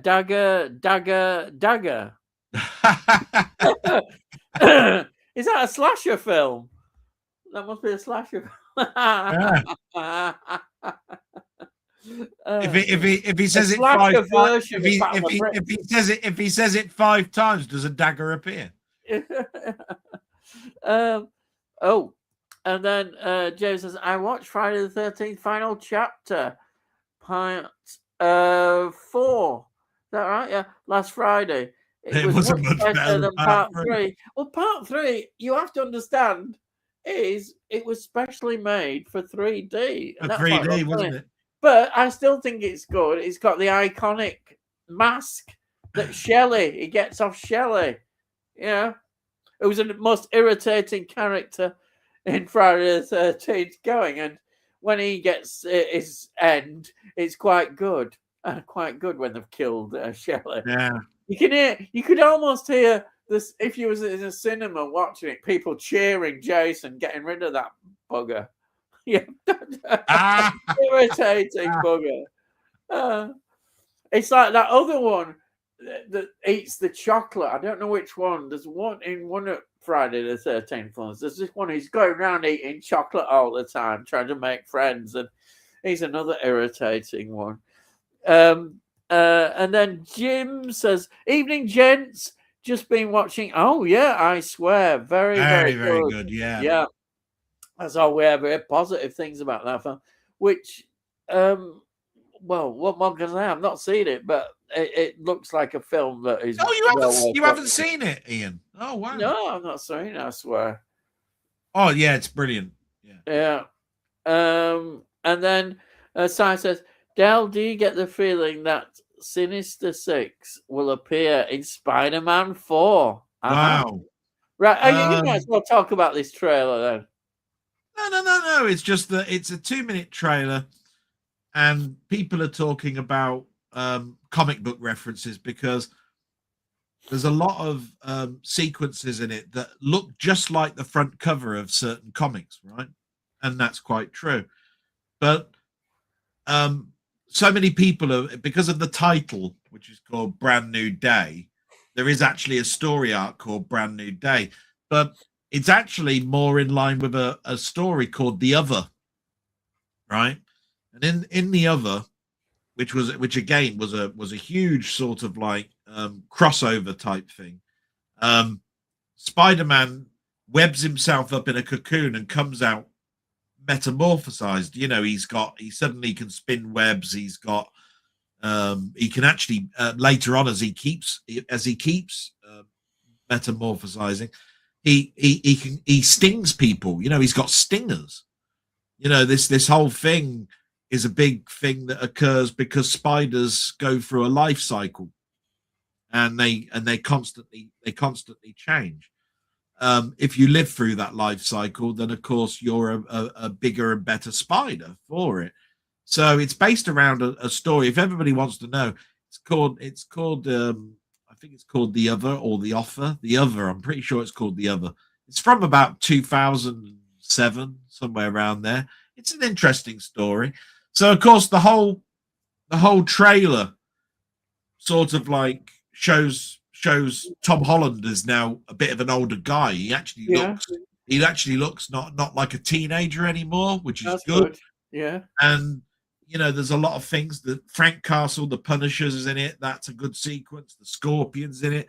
So when you're talking about the Sinister Six, I think they're more heading towards, and I think Hollywood would want this, that Peter Parker is handed over to Miles Morales. Miles Morales is the new Spider-Man, really, right? They've been heavily trying to kill off Peter Parker because he's been around now for 60, 70 years. They want to have new blood, and that's Miles Morales, you see.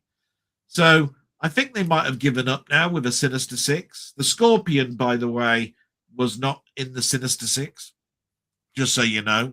So Frank Castle was not involved in the Sinister Six. But I will tell you this, Frank Castle, who's the Punisher, was part and parcel in the clone conspiracy with the Jackal. They might bring the Jackal in over the next 3 films. And that means you might have a clone conspiracy film. They might go towards that. That's all so I won't say any more about the trailer. The trailer's out there, and it really is a great trailer. Wow, that's good. But it's just that if you know what I'm talking about, then you know I know about spider history and comics and stories and all of that sort of stuff. That what they show us definitely looks like the story arc of The Other, where he's metamorphosizing. You know, he's turning into something more than that he's becoming more spider-like. All right. Yeah. Right. So, and that's a concern. But there you are. Go and watch it. I'm looking forward to watching the June trailer. I knew it was out there, but I said I wasn't going to watch trailers. You know I'm saying. And I had to watch the Spider-Man one because I was asked some questions on it. Yeah. And somebody said, "Who are those red ninjas?" I said, "They're the Hand." What do you want to know? Do you want me to tell you the history of Spider-Man's history with the Hand? I can tell you that if you want. I don't know. So I just gave a bit of a background saying this whole thing reeks of a story that I read about 15, 20 years ago. So they're catching up with newer stories than the old 60s and 70s stuff. Yeah, that's good. That's positive. That's very positive. That's good. Yeah. And then we've got Tony saying evening, Jim, and then Si says Jamie. Part 4 and 6 are my favorites of Friday the 13th films. Yeah. Yeah. And Frank says, Ian Dell, do you guys have bucket lists? If so, do you plan to do any? My main one is learning to fly. Wow. Something I started last month. It's my main bucket list item. That's a great one. Though Yeah. I don't think I would. I've got a height problem. I'm afraid of heights, and just looking down. Oh God! I actually took helicopter lessons, but I only took. Wow! I Did actually you? took. Wow! That's really in open. I am very near Oxford Airport, you see, which is not a big airport. It's where you can actually go up in gliders and all that sort. Yeah, my brother's into all that. He's into gliding and. I never really wanted to fly a plane, but I always wanted to fly a helicopter because of Airwolf and Blue Thunder and all of that sort of stuff. But I tell you what, I gave up the expense alone. Have you ever done a parachute jump? No. No, my bucket list is very simple. I don't really have one much anymore, but I've always wanted to go to Mount Rushmore. Oh yes, yeah. Ever since I saw North by Northwest, I wanted to go to Mount Rushmore. Yeah. I don't know. Mine has to be to suit with my position, I think, how I am. Sometimes I think I'd love to go back to Whitby, but imagine the problem with Whitby. I love Whitby, but is walking around Whitby is not easy. It's not easy at all in my condition. So I think the best thing that I can do, and I do intend hopefully to do this, is go to Leicester and hopefully I'll go to the shop that sells all these vintage toys. I'd really love to do that, and maybe it depends how I can do it. There's a great museum called the Jewelry Wall Museum, which is a Roman wall, and it's attached, and they've redone it all out now apparently in Leicester.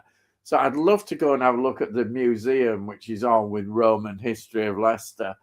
Yeah, that would be great. I remember going to see I used to go and look at the Jewelry Wall, and I know they've changed it quite a bit now, but it's the wall. I mean, it's spectacular, but it's Roman and it's surviving. It's a bit of history. Yeah. And that's really you don't want to swim with dolphins. No, I'm gonna kill a shark or anything. Drowned with dolphins, I think. But yeah, drowned with dolphins. I mean, a Comic Con would be great, wouldn't it? As well, sometimes I think going along to see all these people speak and that, and yeah, but you could get. They have one in Leeds, don't they? And take loads of money. I need lots of money though, because I look at them and I think, oh God, I'd be spending a fortune, because you see things, you think, oh, I've got to have this and got to have that. But I have to be realistic in my situation, and so the best thing possibly, Leicester, getting over to Leicester is doable, I think. Hopefully, it's doable. So it's not. I can't be really super ambitious. I've got to think, but I say I love. I'm just glad you didn't say that you'd like to visit the Remington shaver factory so you could shave your beard off or something. No, God, no. So somebody might gift you that one Christmas. I don't know. Oh dear, but yeah, that it's something that, yeah. I have to be less ambitious. It's funny because sometimes I think, oh, I could go to London and but I remember going with my wife Jasmine. We went on a day trip to London. Yeah, because I used to love going. But after so long, we got fed up and came back. It was too much to see. You can't see everything. You have to go for very specific things in London, and it's expensive. It still is expensive, apparently. So you Bloody know, well it is. yeah. So I wouldn't really be bothered about going to London ever again. Really, there's so many other good places in this country. I like Stratford upon Avon. I've been there That's a loads of great times. place. I'm only 17 miles away from the bloody Yeah, place. I love Stratford. It's a beautiful place, and Well, you got yeah, all those lovely statues of William Shakespeare and all yeah, the lovely canal and yeah. I have been there. I did a long time ago. I did right and outside loved it. the main theatre and everything. You know, I mean, Yeah, it's right oh, along the bank. You know, yeah, yeah. I must try and dig out some pictures. I'm sure I took some photographs. oh, I got no end of them. Absolutely love it. Got Um, no end of them. yeah, it's a beautiful place. It really lives up to it, and the town is nice, isn't it? It's a lovely Yeah, town. yeah, yeah. Oh, lovely. Yeah, Parking's a nightmare now. yeah. Well, I remember even when I went, it was full of coaches everywhere. There were Yeah, coaches of everything, and then I think, is it Anne Hathaway's cottage? You have to go out a little bit of yeah, uh, slightly. Stratford as well. 'Cause that was a big tourist place as well. Anne Hathaway's cottage, I remember. It's But just it used to be a lovely place. I used to go on a bank holiday Monday or something. yeah, And then it turned. Then it's just a big tourist trap now. yeah, You can't get near the bloody place. no. Another place I recommend. You might have been there, and I really liked again, but it's not easy for walking. Is Lincoln. Lincoln is a beautiful place, but the Yeah, cathedral and right up there, it's quite a big walk up there. But it's a lovely. I just loved it. I loved. There's a lot of good still Roman history there in Lincoln, which is I really enjoy. And of course, the cathedral, the way it was built, and there's all sorts of stories behind it. Fantastic place, beautiful. I do yeah. like cathedrals. Love looking at cathedrals because you see the craftsmanship and what people did. Imagine hundreds of years of people and the craftsmen passing on their skills, and they're still there. They have a workshop in sort of Lincoln and York, and there's people nowadays still doing those same skills to keep everything in repairs and Yeah. amazing stuff they do. Absolutely, it's a continual job. Restoration, it's restoration all the time. You think how old they are as well. It's amazing. So important in our Well, history. I think Frank's got a bloody good answer here. He's told a bloody good question there. Thanks very much, Frank. Yeah. Right. Right. Let's carry on. Jamie says, "Jim, I swear it's my joint film of last year." Joint favorite film. Yeah. Wow. Yeah. It is a great film. I'll have to. You really need to get to see that one, Ian. Yeah. And then Rocket Bunny, I need to try and rewatch Dune Part 1 again. Fell asleep first try. I think the problem is Dune fatigue. So many versions I've watched. I've read 2 of the books. A shame, as they look amazing. Yeah, I mean, I've not seen the TV. They did quite a few miniseries, didn't they? I think there may have been a few miniseries. It's sci-fi. Last year they did a 6-part. Yeah, you said. Sorry. Yeah, I saw that one. It was very good. The Doom Prophecy. Yeah, it was very good. I enjoyed the intrigue. It was a lot about the political sort of intrigue, which I thought was really quite good, and it was well done. But is there going to be a follow up? I don't know. Yeah, I hope there is. I hope there is a follow up. But it had the right atmosphere, didn't it? It had a really good atmosphere. Yeah, I enjoyed that. I enjoyed it. Yeah. I bought it on Steelbook. Did you? Oh yeah. Yeah. I mean, yeah, think about that. Yeah.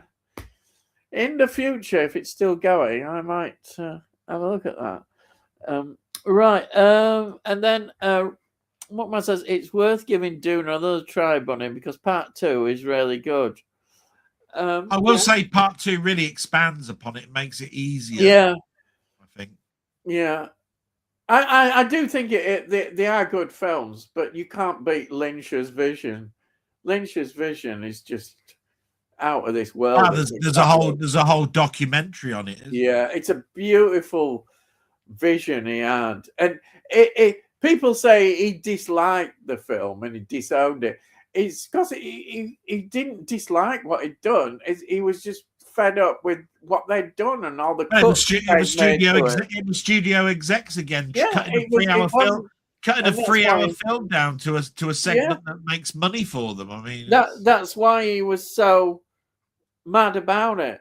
And, I told you off there, didn't I? I said, yeah. The one thing I don't understand about it all is why nobody, all these big heads that are in Hollywood, didn't consider splitting the film in two and having it as the same original 3-hour film. Why is it that they said, "Oh no, you got to cut this down"? I know why. I know why wasn't that?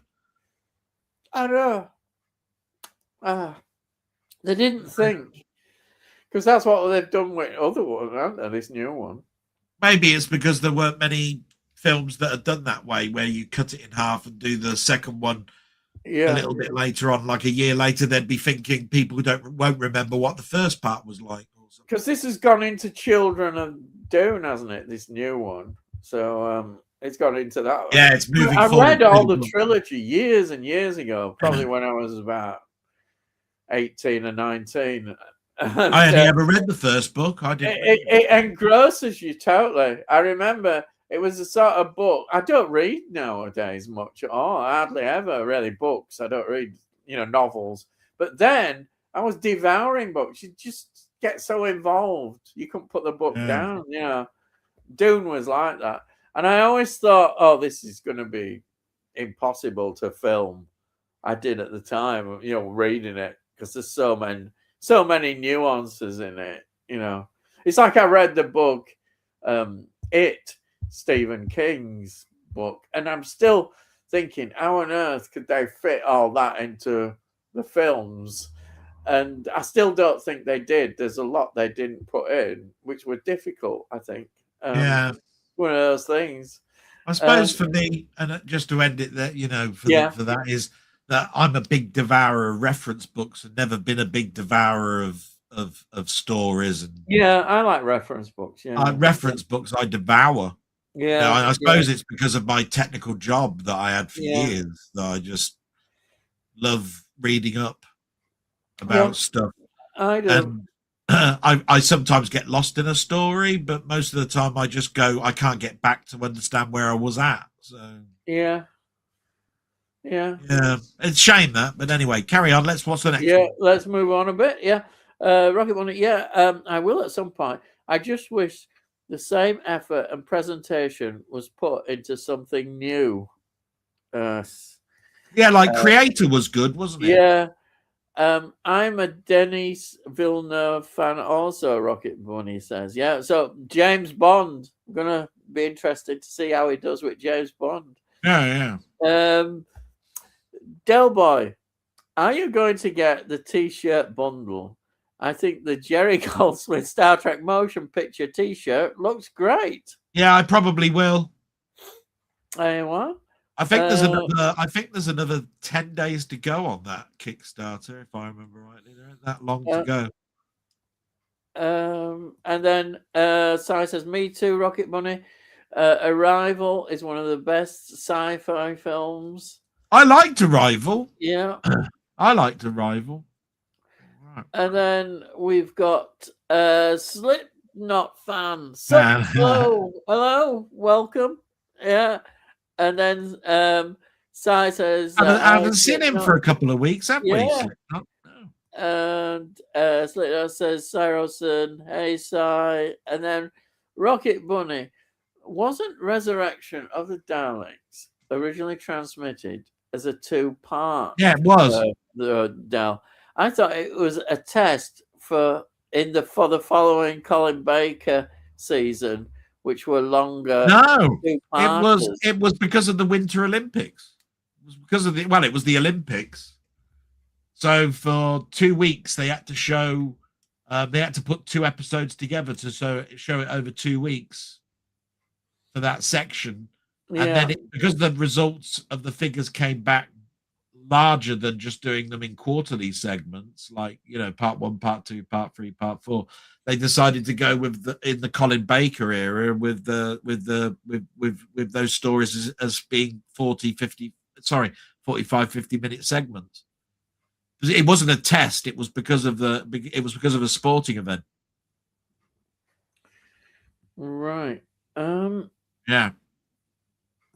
Tony says they said it was a former BBC engineer who has the 2 Doctor Who episodes. Right? Yeah. Yeah, he died. Yeah. That is why people are asking if there are more. Yeah, I think that's this. Well, the only thing that gives it away to me is that they said, you know, that charity turned around and said collections. Yes. Yes. It wasn't about, oh yes, there's more than one particular. It's from collections. We've got several collections that we're doing. I think people have to be patient. That's it, you know. And I'll tell you what annoyed me, and you'll always get it. They said they'd had death threats from Doctor Who fans. How stupid can you get? You know, you have to be patient. That is ridiculous. That is ridiculous. Poor people who are doing that. Did you guys watch the new Spider-Man trailer? I only watched half it because I didn't want to see any spoilers. I thought the suit looked pretty great, but now I'm seeing people complain about it. Well, you went into that, didn't you? But I didn't go too far into it, but I just said it's based on a story that I'm pretty sure I know where they're going with it. Yeah. The thing about the trailer that I saw is that there are so many cutscenes. You know, they're not showing big segments, that it's so put together in a certain way that I don't think you'll know much about the film if you see the trailer. I think the trailer's done really, really quite well, actually. A lot of references to covers of comic book stories, which is what I thought was quite funny. Yeah. So I'm agreeing with you. I wouldn't have watched it if it weren't for the fact that, honestly, people were asking me questions, so I had to. I can't just turn and say, sorry, I ain't going to watch the trailer. Bog off. So I did. See what I mean? Anyhow, I'd just like to say something. I think while we're here, is that no, don't. If you have not subscribed to Delboy's channel, well, why not? Why not? Well, I'll tell you what. Because it's shit. I put his link to his channel in there. Please click the channel and the link and subscribe to his channel. It's a great channel. Now, this week he did a blog which was a very emotional and personal blog. Oh, well, thanks for that. I thought it was a really important blog that he did, and this is what's important about his blogs, is that he says how he's feeling at the time, and they reflect this particular stage that he's got in life as he is, and they're really great. They're a good he has a certain format and he goes through that, and it's brilliant. I recommend it. So anybody who has not subscribed to his channel, please subscribe, because it really is worth it, and that's all right. That's really nice of you. Thank you very much. Yeah. And Slipknot, I hope I haven't given too many spoilers away with that. I will say this: I think you're doing the right thing, probably, with not seeing the trailer, you know, or just seeing half of it. But the way that the way it's been edited together, I don't think you learn too much. You know, it's just I now that I see what storyline they're running along, I think I know where they're going. So, but that's only because I've been a fan since 1970. Yeah. You know, when my dad bought me my first UK Spider-Man comic. You know, Pow. Yeah. And then Si's got his thumbs up there. Rocket Bunny, Tony, I like your thumbnail this week. Do. I can't say theme very well. Can you do that? There it is. It's the same theme. Yeah. Did you know, by the way, just so you know, yeah. the 4K New Avengers set, Yeah. and there aren't that many 4K TV shows. No, there isn't. If you go to Chalkers, you can get that box set for 100 quid today. It's 150 quid everywhere else. Yeah. £100. I was tempted. Good. That's 2 seasons. That's 26 episodes plus a comic book plus a booklet, 4K editions, 100 quid. I was tempted. If I had the money, I would. But if you like the New Avengers, that is as well, by the way. But apparently it's a fantastic looking set. Yeah. They've actually gone to the negatives because it was all done on film. So they haven't gone to an interpositive or anything like that. They've actually gone to the negative and done it.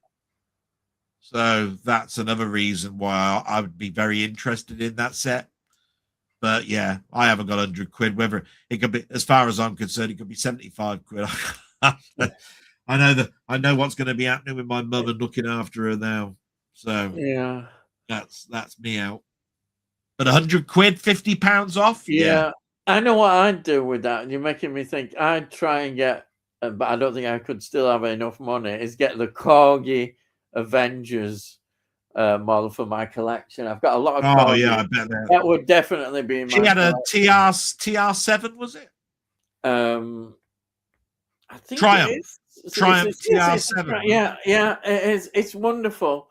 That was Purdy's car, wasn't it? I don't know what Gambit had, but that's what Purdy's car was.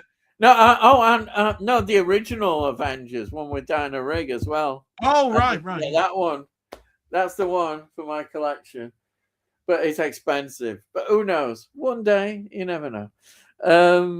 And then, because that's probably where I go to Leicester. I need a lot of money going into that shop. It'd be like going into a sweet shop. I won't know what to get. There's so many good ones. Slipknot says, I really enjoy the trailer. Says, I'm going to miss out on any more trailers just in case they ruin it. Yeah, I understand that totally. Slipknot says, it was great to see the Punisher with Spider-Man. It's like the cartoons in live action. Yeah, Frank Castle. Punisher, aren't there? Frank Castle, he's been with Daredevil. It seems to indicate that there might be a Spider-Man Daredevil special, maybe that's done for Disney or something like that. Possibly that might happen. But Frank Castle was first introduced in issue 129 of Amazing Spider-Man, and that was a Jackal story, which is why I'm saying I think the Jackal might start appearing in this. And the Jackal was responsible for the Spider clones. Where there was Peter Parker was cloned and he had to battle himself. It's a famous story. It happened in issue 149 of that one. Jackal was behind an awful lot of. What do you think of the Punisher films? Which is the best one? Oh, I don't think the Dolph Lundgren one is the best one. No, although that wasn't bad. It's just because that was around the time of Blade and that, so it wasn't that bad. The Dolph Lundgren one, but it wasn't particularly great. War. What's that one called? It's the Punisher War something or other. Is it War Journal? Is it War? Oh, I don't know. There's two anyway. Yeah, they weren't that bad. Yeah.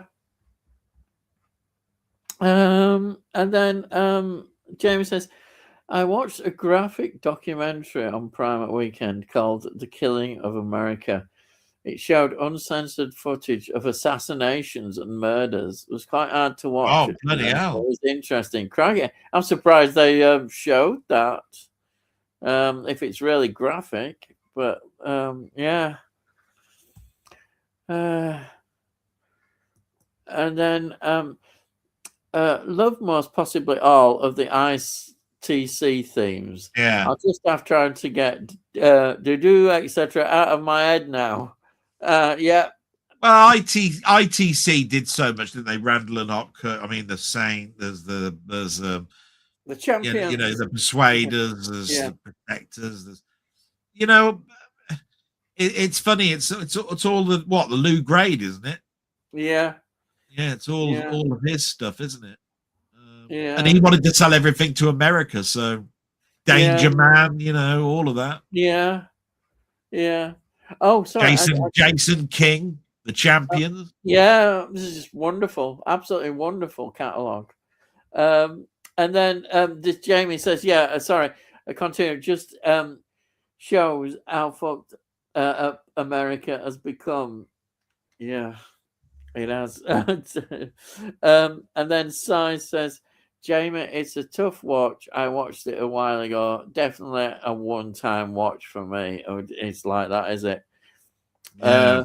My Irish film comment has been deleted. I continued it further down, but it's gone. Oh, yeah. So he was saying about he watched it on Sunt and then it stopped. Oh, Well, remember, and you said I can't see what that was, but I think it was St. Patrick. You thought it was going to say. Yeah. I'm sorry, I haven't deleted it. Oh, I'm sorry, Jeremy. Oh, I hope that hasn't happened to any other comments. It's happened to you before, hasn't it, Jamie? I don't know. Strange. It's the 19th century Wild West that was never really gone away, I think, Jamie. That's an interesting West. Yeah. Probably,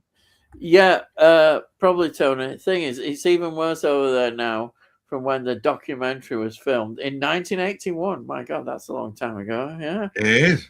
Yeah. Tony says YouTube seems to delete all sorts of harmless comments. Another reason to ditch AI. Well, yeah, because you got to admit they're probably using AI algorithms to scan just about everything in real time. Yeah, and delete stuff. Yeah. It's weird. Especially when some comments don't. Take it like this: I was reading out a comment on my blog from Steve, right? And then when I went back, when I went back, his comment had disappeared. Yet I read it out. Huh? Yeah. So what's all that about? YouTube again. Something going on. I actually managed to read it out this time before it went. Before it did disappear, but actually, you know. Yeah, you still have problems, don't you, with on your blog with people putting comments down and disappearing? Yeah, I usually put a heart and usually put heart left to keep comment. You know. Yeah, that is weird. Really weird. Slipknot Science says, "Yeah, I've avoided trailers for all films I've seen recently: The Lighthouse, Until Dawn, Clown in a Cornfield, Good Boy, Bring Her Back, Weapons, Nosferatu, all 100% blind watch." So all of those films that had trailers, he didn't watch one trailer and he saw them as 100% blind watches. Absolutely brilliant. Yeah, I think that's a good way of doing it. Yeah. It is difficult if you go to the cinema now, because if you'd have gone to the cinema to see The Lighthouse, you'd probably have seen a trailer for one of them films because it had been on in about the next 3 months or something, you know, so the trailer would have been there. Yeah. Tony says the wide availability of firearms must be a big factor in the US violence. It is. I would have said undoubtedly so. I don't know what the stats are, but there's so many a day die from gunshot wounds. It's quite. I don't know what it is, but it's just that we've all watched the westerns. We've all seen. It was all how the West was won. Actually, turned round and says during that film how the West was won. It says the person who shoots the straightest and the fastest was the person that won. And this was all during 18, whatever it is. Yeah. Why is it that they continued to allow people to have guns through their history, and then when you come over here, that there is none of that. Yeah. We always frowned upon and thought a gun in the house is a weird thing. It's only farmers that had guns. It's the Constitution, though, isn't it? That they always point to. It's my constitutional right to have a gun. Yeah. Or something. When John Adams and that came in and he and he set certain laws to be similar to British law, but they were going in a different direction. Yeah. He kept that in. It was to do with militias, wasn't it, originally? They had that, so all these militias were formed so that they could bear arms on original sort of. It's just all I'm saying is history must show now that you're not taking anybody's rights away with guns. It's for a better future. Yeah. The problem is now you can't change it. Even if you put a thing, the guns are out there, aren't they now? Yeah. You can't change it, unfortunately. That's the way it is. Back to my Irish film. I watched Jim Sheridan's The Boxer because it was St. Patrick's Day. Yes. It stars Daniel Day-Lewis, of course, and Emily Watson. It's really good and bleak film set during IRA years. I have seen the Boxer. Yeah. It's quite an oldish film now, isn't it, that one? Yeah. And then Si says it must have been IRA. IRA, he's put one RA, so it got 3. Yeah, I reckon so. And then here he is, Jim Jam. Oh, bloody hell. Good evening, and welcome. You're probably not here now. You probably popped in and out. I told you, if you mention Peaky Blinders 3 times, he'll show up. I bet he has he seen it? And then Jim, and then I sigh, and then Rocket Bunny. I thought the Merca update in the special ed was much better.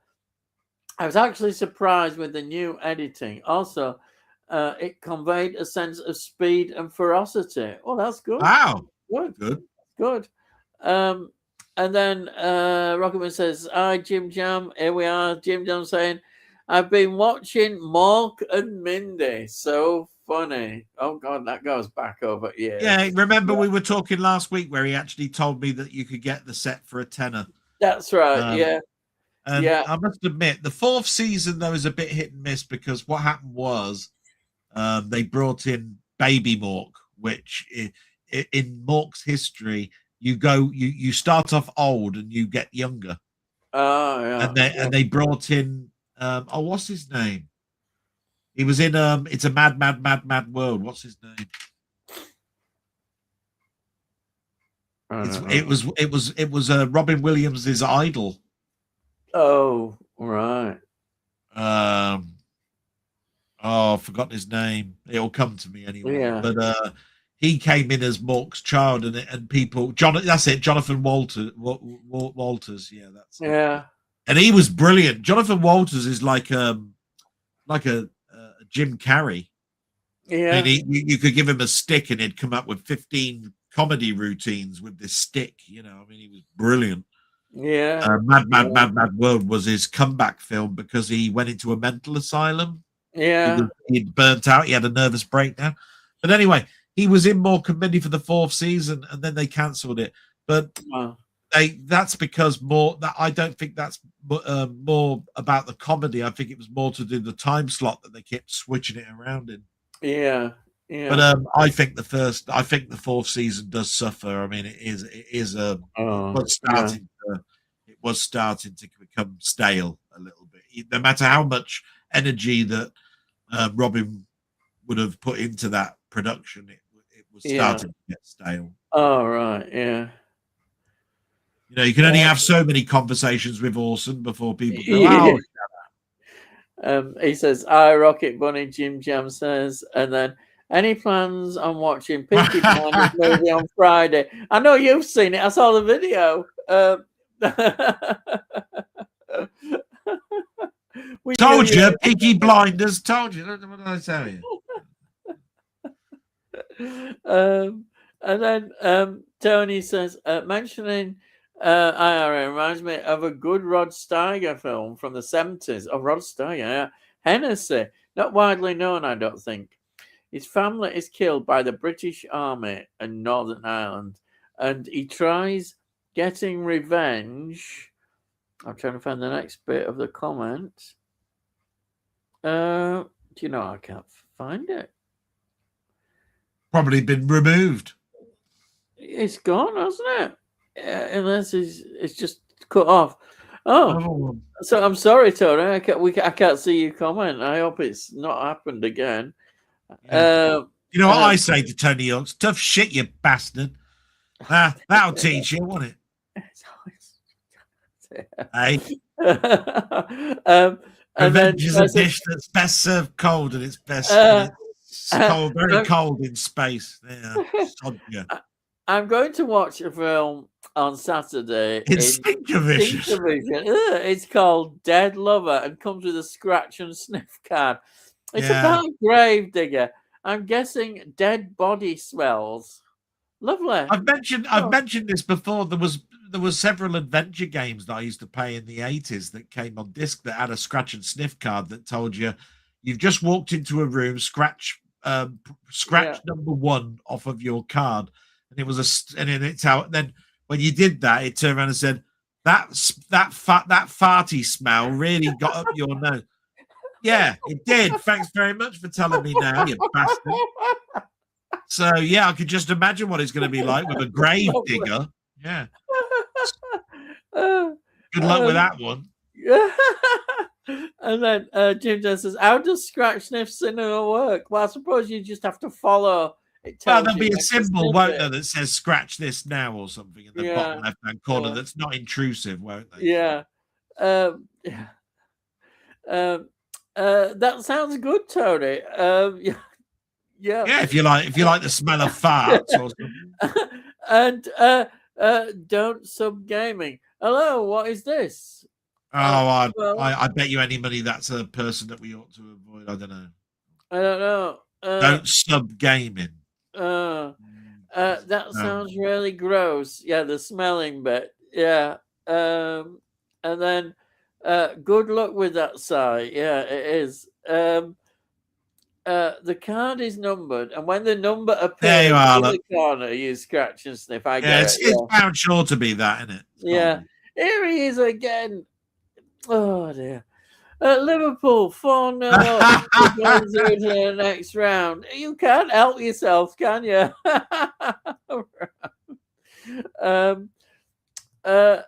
Not so widely available, Jamie. I have a US DVD. Yeah. You're quite good at getting all these sort of more obscure DVDs. Yeah, they'll all end up at your bloody house. Because he has a job. Some of them are only DVD, and he has a job getting them.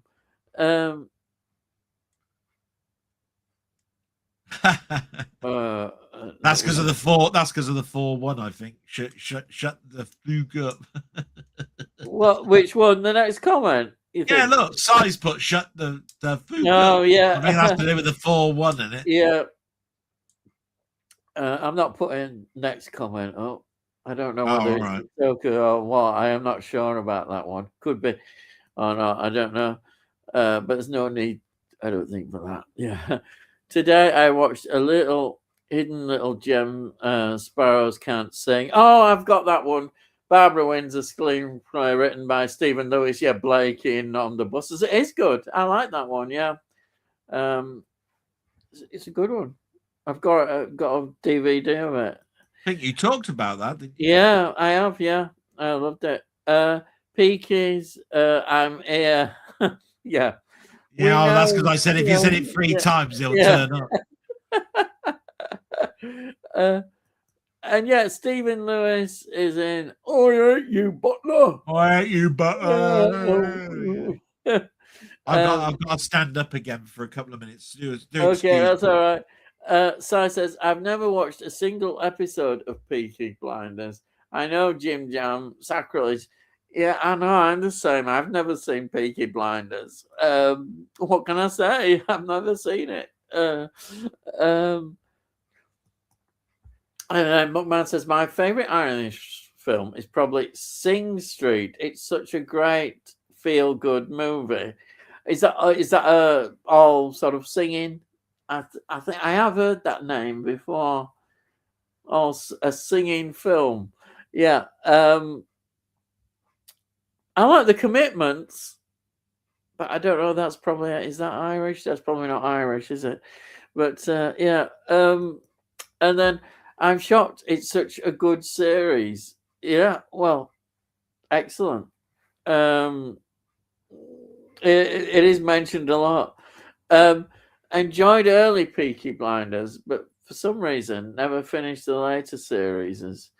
How many has it gone into? I don't know how many series this Peaky Blinders has had. Is it 4, 5? I don't know. The music is gritty in and rocky on Peaky Blinds. Oh, some good rock music. Oh, brilliant. In relation to Irish films, would you class Bruges as an Irish film? If so, my vote goes to that. Oh, In Bruges. Sorry, In Bruges. I don't know whether that's classed as an Irish film. I don't know. Somebody might know in the comments. We're pleased to find that Led Zeppelin DVD for £25 out of print. A spoiler if you've not seen my new video. No, I haven't seen your new video yet. Led Zeppelin DVD. I wonder which one you've got. I've got a few Led Zeppelin DVDs. I've got the live reunion one when they came back. I've got the film. The song remains the same. I've seen his bloody video. The bloody which one does he need? Yeah, the advertising bastard. Which Led Zeppelin one is it then? Yeah, he's bought a double DVD set with the booklets on either end, and it's I mean I don't know quite what one he's actually bought, but it's very plain coloured. It's got a line going through it with two-tone colours. Oh, I'll have a look anyhow. I'll see which one it is. Yeah. But I mean, what he bought was great. Don't get me wrong. In Bruges, I know what somebody's saying there because it's two Irish assassins going over to Amsterdam. Oh yeah. It's not set in Ireland. Yeah. But I don't know if it's an Irish film. Yeah. Again. And then it says Del remembers the cane. Laugh out loud. Yeah, because we were talking about schools and how old I am. Yeah. I never had it, but we did have it at our school. Yeah. They didn't have the cane, but they did wrap your knuckles with a ruler. Well, they did both. But fortunately, I managed to escape. Yeah. And one teacher used to chuck the chalk, the eraser, the chalk, the foam eraser. Yeah, it just goes slap and then it goes hit somebody. Yeah, that was wooden, wasn't it? It was wood. Yeah, they wouldn't get away with it now, would they? Doing that? No, he could have hurt somebody. You only have to look at someone with an evil stare and you get bloody sued or something. Yeah, yeah. It says, so I said, I love Led Zeppelin. Have you seen the documentary Becoming Led Zeppelin? It's really good if you're a fan. I've only seen one episode of it. Yeah, I enjoyed it. Led Zeppelin, fantastic. Del's ideal night in is a marathon watching up the... No, it bloody well isn't. No, around the castle. Laugh out loud. Bloody well isn't. Condor Man. You see, there you are. They know you, don't they? Oh. Running out loud. Somebody's bound sure to say manimal. Yeah, it's put animal, but it's manimal, isn't it? Yeah. What a treat. Sure that McCorkindale could go do one. Oh yeah. I'll be honest. I only know 3 songs, so going to expand by listening to the back catalogue. Oh, is that Led Zeppelin? Yeah. Well, you ought to. There's plenty. Some great. Oh, he did say that in the DVD there are a couple of Old Grey Whistle Test interviews on it. Oh, fantastic! I mean, now I've probably got them. I've got quite a lot of Led Zeppelin stuff at interviews. Yeah. And then Immortal Man. Wow, what a film! Oh, that's a surprise. I wonder what that film's about. But I'm glad you enjoyed it. I saw your review. I'm really glad you enjoyed that. Manimal, by bloody predictive text. Oh yeah, the You put predictive animal, you text. see. I hate predictive text. Yeah. Hi, Tony. Stop watching on your bloody phone then. I've managed to snag the network release of Magpie Volume 1. Magpie, I remember that one well. I think we talked about this, like, because we were talking about the tune to Magpie, weren't we? Yeah. 1 for sorrow, 2 for joy, 3 for a girl, 4 for a boy, 5 for silver, 6 for gold, 7 for a secret, never to be told. Yeah. That's it. Yeah. Magpie. Yeah. The hippie version of Blue Peter. Yeah. Yeah, well, it was. Yeah, it did. Yeah. Hi, James. Decent charity shop find today. Yes, he did. I'll have to watch the video. I haven't watched it yet. Yeah, he bought the Super Mario movie Bullet Train. Oh, Bullet Train. Oh, they were all 25 pence. Wow, that's good. Bet Dell was a troublemaker at school. Bet he wasn't. Troublemaker. I think people could tell I was probably a straight, sort of like straight-laced person. You know what I mean? And then Jim Jones says, "Cheers, Tony." And then Delboy. Yeah, that was the maths thing that I put in it. Oh, I don't know what is it.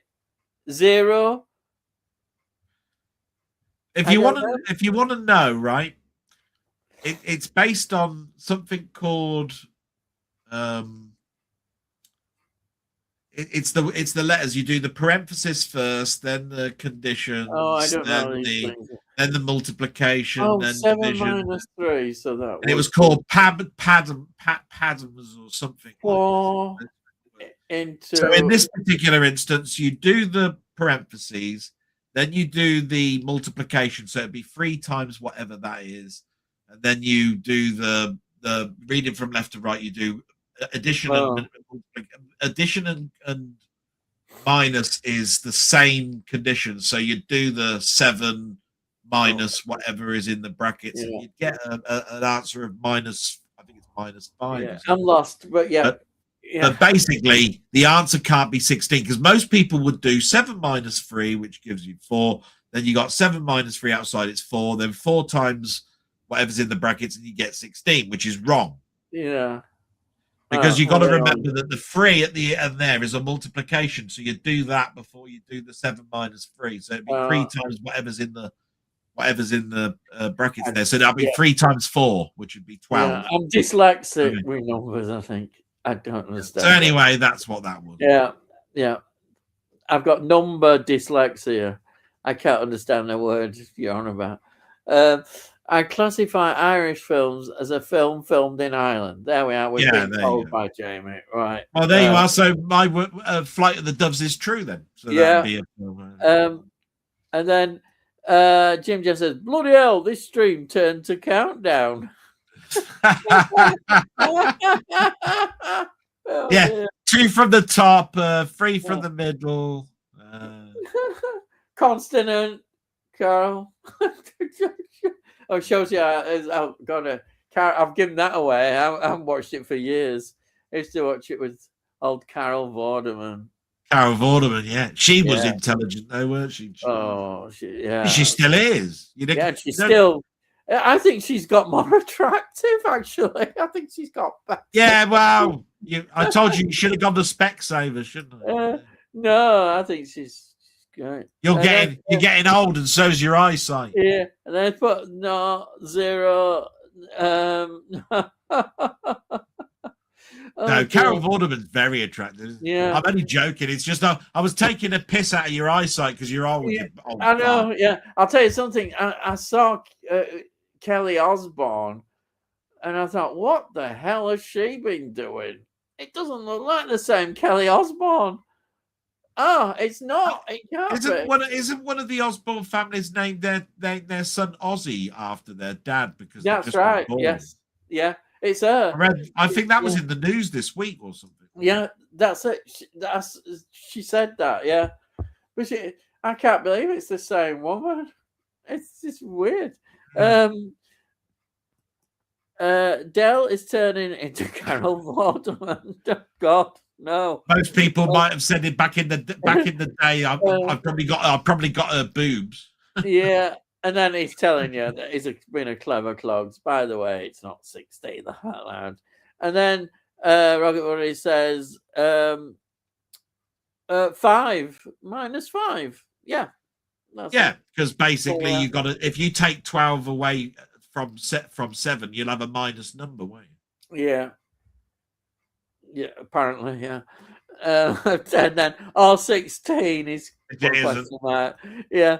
Tell you what, I get 2 lots of 4, but not sure what to do with them. So you well, don't do 4 times 4 and get 16. You see? I'd put them somewhere, but no.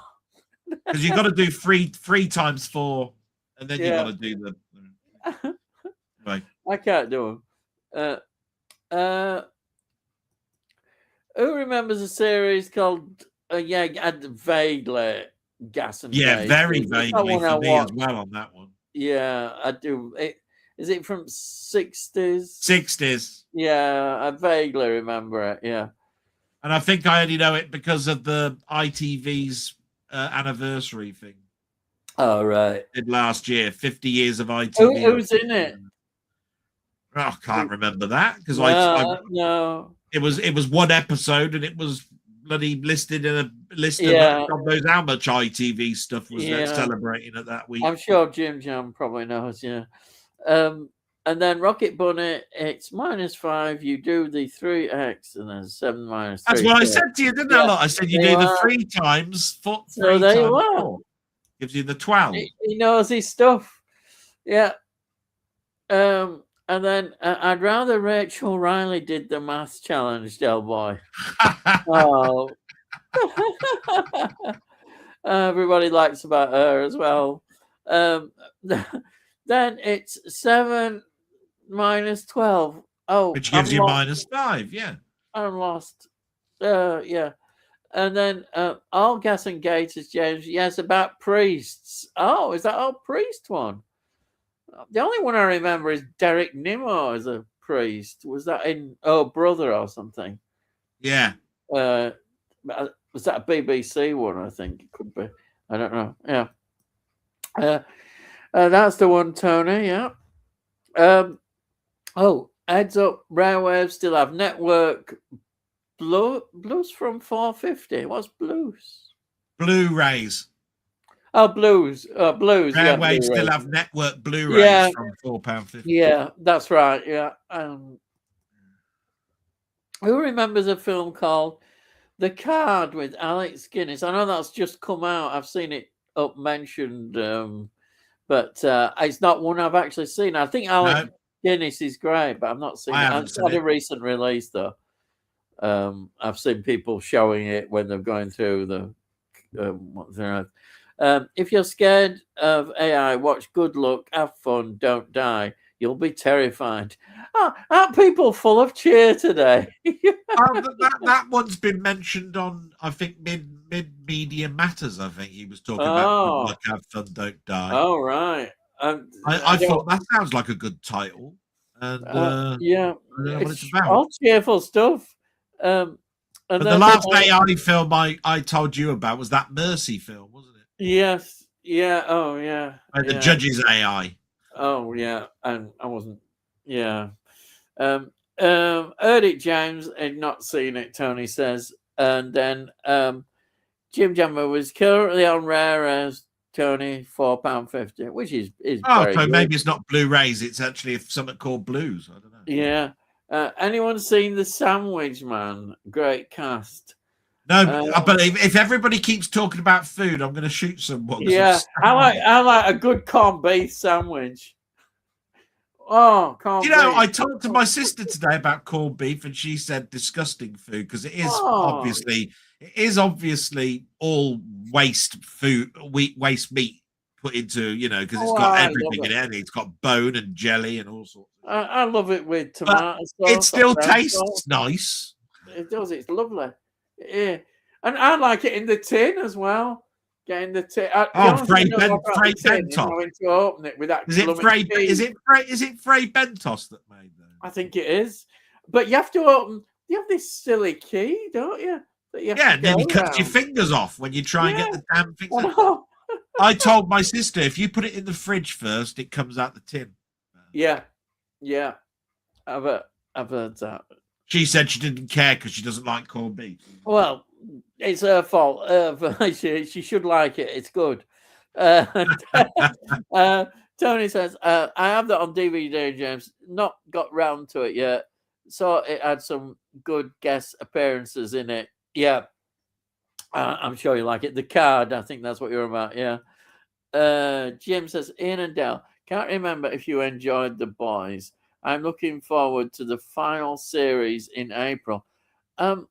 It's one I haven't actually seen. Is that a Marvel one? No, it's DC. DC, is it? I've not DC. Really it's a superhero boys. Is it good? I've heard people. It's bloody violent. Is it? Oh, yeah. Wow. Oh yeah, it's definitely an R type thing. You know what I mean? All right. Yeah, I'm quite looking forward to it. It came out with a bang. You know what I mean? And then I sort of got into it, and then I couldn't watch anymore because obviously a lot of things were going on. But and then Si says, Jim, I'm really looking forward to seeing The Boys final season. It looks brilliant. Yeah, that's good. Well, I hope it is. It'd be good to have a good series. Hey, Jim, enjoyed the first 3 series, but really wasn't sure about the 4th. We'll watch the 5th for sure, though. Hope it ends well. Yeah. And then Jim says, I agree. Series 4 was a bit slow. Hoping it will go out with a bang in 5. Yeah. Hopefully. I absolutely hated Shalaman's Go on, you tell it how it is. The script was so bad that the actors really struggled delivering their lines. I thought it was his worst film so far. Well, yeah, there you are. He divides opinion. I like the concept. I liked Old. I'm sorry. I did. I loved it. But anyway, maybe it's because it's easy to understand. Yeah, we all see things differently with films, and I know you're not as keen on Sinners, are you, Muckman? You think it's overrated? Yeah, and I like Sinners. Yeah, but Weapons, Weapons is a great film. I know you like that one. Yeah.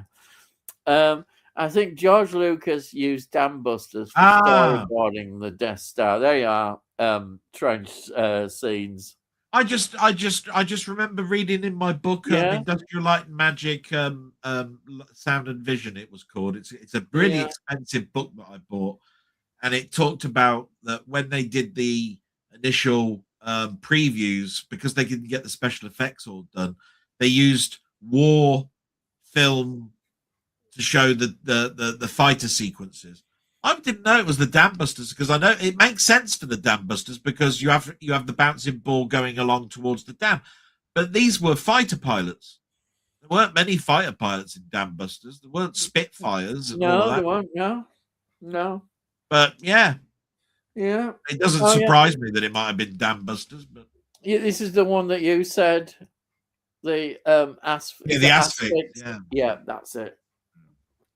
I love that film. And then somebody else confirmed that Si says Asphyx, yeah. And then I watched Bring Her Back last night. It was okay. I've got to. I'm hoping to get that watched soon. I think I was going to the other night, but I didn't. Ian, if you don't know what Dagger is, you need to watch Battle of Britain again. Yeah, I haven't seen it for a long time, but yeah, that's probably true. I did see it at the cinema. I saw it when it came out. You were bloody in it. Which would be 1970, is it? 69, 70, something like that. You were in the Battle of Britain, weren't you? Yeah, Dagger is them mocking machine gun sounds. I guess you've not seen it. I highly recommend the Battle of Britain. Yeah, It is. It's a long time since I've only seen it once when I was. So basically, it's right. Yeah. And then Rocket Bunny says, "Admit that I'm not a superhero fan, but every time you guys mention Spider-Man, I start singing in my head the '60s cartoon theme. Spider-Man, Spider-Man does whatever Spider can." Oh, it doesn't go like that at all, you miserable bastard. Well, you sing it then. Go on. Oh, what? Spider-Man, Spider-Man does whatever a spider can. Well, that's what I sang. And anyways, Bob Harris did that tune. I'll tell you what, an interesting thing. The first series of Spider-Man, all the music was done by Bob Harris, right? Yeah. And all the subsequent ones were very downgraded visuals because they used animation from other cartoons and they put weird back because they had no money, right? It was going to be cancelled. But Bob Harris did all the themes in the first series of Spider-Man, and everybody wants the soundtrack for it, but you can't get it because all of the tapes were destroyed. Oh. Bob Harris died and nobody has even got the recordings of it. So everybody keeps going to the cartoons and try to mute out the special effects and the voices so that you can hear the soundtrack only. Some have really been successful with it, but it's so difficult because it's a cartoon. So hearing the web shooters hearing all the time, trying to get rid of that noise is really difficult to do. But it's the only way that you can get the soundtrack. There's a YouTube video that's an hour and 12 minutes long that is just all of the music put together. Wow. And somebody spent years trying to mute out all the special effects. Amazing what people do. Yeah. I'd love that soundtrack. I'd love it. Yeah. Bob Harris, what a guy! Bob Harris was brilliant. He was a jazz musician. Was he? All right. Sounds good. Jamie says, I saw the trailer for Supergirl at weekend, and there was a sneak peek of Lobo in the background. Lobo's in it. I'd love to see a Lobo film. There you are. Lobo's a really weird. He's got a sort of like the sort of face that you wouldn't be out of surprise in the band Kiss, and he's got a chain. I'm not a big DC person, but I know Lobo. Yeah. And here is Jim saying spins a web any size, captures these. Just like flies. Look out, there comes a Spider-Man. Yeah. And then Rocket Bunny, look out, here comes the Spider-Man. Is he strong? Is he strong? Listen, bud, he's got radioactive blood. And then Sai says, my bucket list would be to visit Japan. I've been fascinated ever since watching Clive James as a child. Do you remember Clive James doing all of those sheep brain things and stuff down tubes? He was funny. You kind of miss him, don't they? Really? Did he die about 5 years ago or something like that? It could even be a bit longer. But I remember that show. Was it on a Sunday or something like that? And after 10 o'clock news. He was really good. His sense of humor, fantastic, absolutely. Because it was a game show in Japan, and you had to do all these torture. Yes, that's right. It was every week. Every week it'd show another part of the contestants' figure. They had to eat sheep's brains and all sorts. Of course, they call it "I'm a celebrity, get me out of here" now, don't they? So, yeah. Oh God, no! Don't mention that one. God. And actually, I'll be honest. I've never seen that program. I've seen clips and heard people talking about it. But I have never watched it. You ain't missing nothing. I've never watched it. Clearly, it's one of these where washed out stars try and make a bit of money, and washed out stars that you've never heard of. I tell you, it's all about actors that have put on weight that want to go on a diet. It is. Oh, why not? Eat some bugs and stuff like that. Yeah, that's it. I think I want to lose 2 stones, so I think I'll go in the jungle. Imagine, I bet you'd have people complaining about them eating insects. They do. saying No, that, they do do. they? They keep saying that Oh, insects are killed. Too many insects are killed in the program. but I've heard people say that insects are a good form of nutrition. Not that I would eat them. So They yeah. put them on. They put them on skewers, and Oh, you eat them in Japan, don't you? And yeah, they cook them in the streets, don't they? yeah. But I bet you'd have the animal welfare people going in on the program. Then I bet they'd be saying you can't do that. Yeah. Del, I did a trip around Utah, Arizona last October, Route 66. Yeah. Grand Canyon, Antelope Canyon, Zion National Park, Las Vegas, etc. Highlight was Monument Valley. Amazing. That's what you want. Well, like I said, when it comes Yeah. to that, I've done Route 66, done Grand Canyon, Yeah. done Las Vegas, done Monument Valley. I didn't do Antelope Canyon, didn't do Zion National Park. I did do El Capitan and Yosemite Park. I did the Mammoth Lakes. Yeah. Did Carmel, just south of San Francisco, where Clint Eastwood's hotel is, and I met Clint Eastwood. Did Interstate 1. Yeah. Route 66 starts at the south of California and heads north and goes. Yeah. It's a very historic road. Yeah. But yeah, Monument Valley. It's weird because Death Valley is 106 miles where you have to turn the air conditioning off because your engine would blow up. It's that hot because it's the lowest point in America.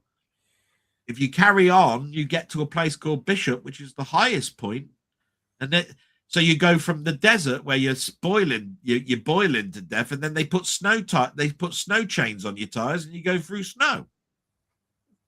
It's the only place I know where you could be surfboarding in the morning, and then you can go skiing in the afternoon. Oh, yeah. What a contrast. California. Is that Brilliant. where they filmed a lot of the westerns then, in that sort of area? Monument, yeah. Star Trek and everything. It's the backlock of Universal, you see. Yeah. So, but Monument Valley, the Clint Eastwood film, the Eiger Sanction, is filmed there. Wow. It's in, you know those mountain ranges that you see in How the West Was Won and yeah. Oh yeah. Once Upon a Time in the West. That's all Arizona desert. You go through the Arizona desert to get to Phoenix. Yeah. Phoenix is in there, Arizona. After I left Phoenix, I traveled towards Las Vegas, and you go through the Hoover Dam. Oh, yeah. If you come from that direction. Yeah. The Hoover Dam's weird. Yeah. It sounds like you need a lot of time to explore all these places. Well, I went several times, but I always called it the triangle because really it's a square, but I went from California down to I went from Los Angeles down to San Diego, across to Phoenix, up to Las Vegas, across Sacramento to San Francisco, and then down to I did that in 2 weeks. Oh, it's about 2,000 miles. Yeah. And it was a fly drive. I loved it. I just stayed at motels that cost about $20 really a good. night. Excellent. So you never forget. You never forget that. Oh, I'll never forget that. No. And then Jim says, "Oh yeah, Japan for me too." Trouble is, you see, they don't sell sausage, chips, and beans in Japan, so I'll have a bit of a trouble eating. Well, I don't like raw fish. So I might have a problem sushi. there. Yeah, bloody hell. I don't like that at all. Which is funny, being as you sell frozen fish fingers in your aisles, don't you? I mean, these days, I'm surprised because you are Captain Birdseye, aren't you? I mean, we do know this. Yeah, you can't beat fish finger sandwiches. I love. With custard. With custard. Actually, this came to mind, right? Do you remember when Doctor Who the Five Doctors come out, and it was the 20th anniversary. And it's funny, right? Because when I was watching that, I never thought to myself, 20 years before that, you were watching William Hartnell. Yeah. Yet last year, it was the 20th anniversary of Doctor Who coming back, and yet I can remember all of the Christopher Eccleston stories. Yeah, I Isn't can. it really strange that Yeah. I was a lad and I don't know? I when they were talking about William Hartnell and Patrick Troughton, it was alien to me. No, yeah. Right? He's Yeah. my When first people Doctor. is there people that were watching that Shooty Gatwa bloke and turning around and saying, I don't know Yeah. what you're talking about when you're talking about Christopher Eccleston? What's that all Yeah. about? I don't think anybody will be looking back nostalgically at Shooty Gatwa, yeah. No, it's just that were people that were looking at Shooty Gatwa and knowing it was the 20th anniversary of it Yeah. coming back, reminiscing about Christopher Eccleston. Yeah. Yeah. It's a strange world. It's memories. And isn't it amazing? 20 years. And Yeah. I can remember vividly all of the Christopher Eccleston stuff. Yeah. But if you were to ask me when I was watching the Five Doctors, do I remember the William Hartnell and Patrick Troughton stuff? No. Bloody hell are you talking about? Oh, Five Doctors, I remember. I love the Five Doctors. I remember watching it live, and it's why they wanted why they the Warriors the Warriors, you know, the what's it called now? Bloody hell, it's really annoying me. Warriors of the Deep. Yeah. That was the first story after the 20th anniversary season. Actually, and it was so disappointing for people. We should be talking about this next week. We will. We still can. I'm just saying. Yeah. Next, I'd love to go to a college football game in Texas. That would be good. When I went to New York, I went to a baseball game. That was brilliant. Yeah. And then Jim says, Ian, I'm taking my daughter to Comic-Con in May, London. She's a mad manga anime fangirl. Oh, they love all that stuff. She'll love it. Yeah. It'll all be Sailor Moon and Fist of the North Star. Oh, it'll be fantastic for them. They don't dress up. Don't they? Ghost in the Shell and all. Yeah. Yeah. Yeah. I'd go and see. Who would I go and see? I don't know. Jim, Caroline Munro popping up somewhere. But Mutman, I think knows more about anime than anybody else. I think in here. I think he'd love it. Yeah. It's not something I know anything about, to be honest. Really, but I know it's extremely popular. And then there's a HorrorCon in Leeds in April. Yeah. Oh, he's mentioned Caroline Munro is going to be there. I'm tempted to take my Sinbad Blu-ray to get signed. Well, she's on talking. She's on Talking Pictures every Friday doing the horror stuff. Yeah.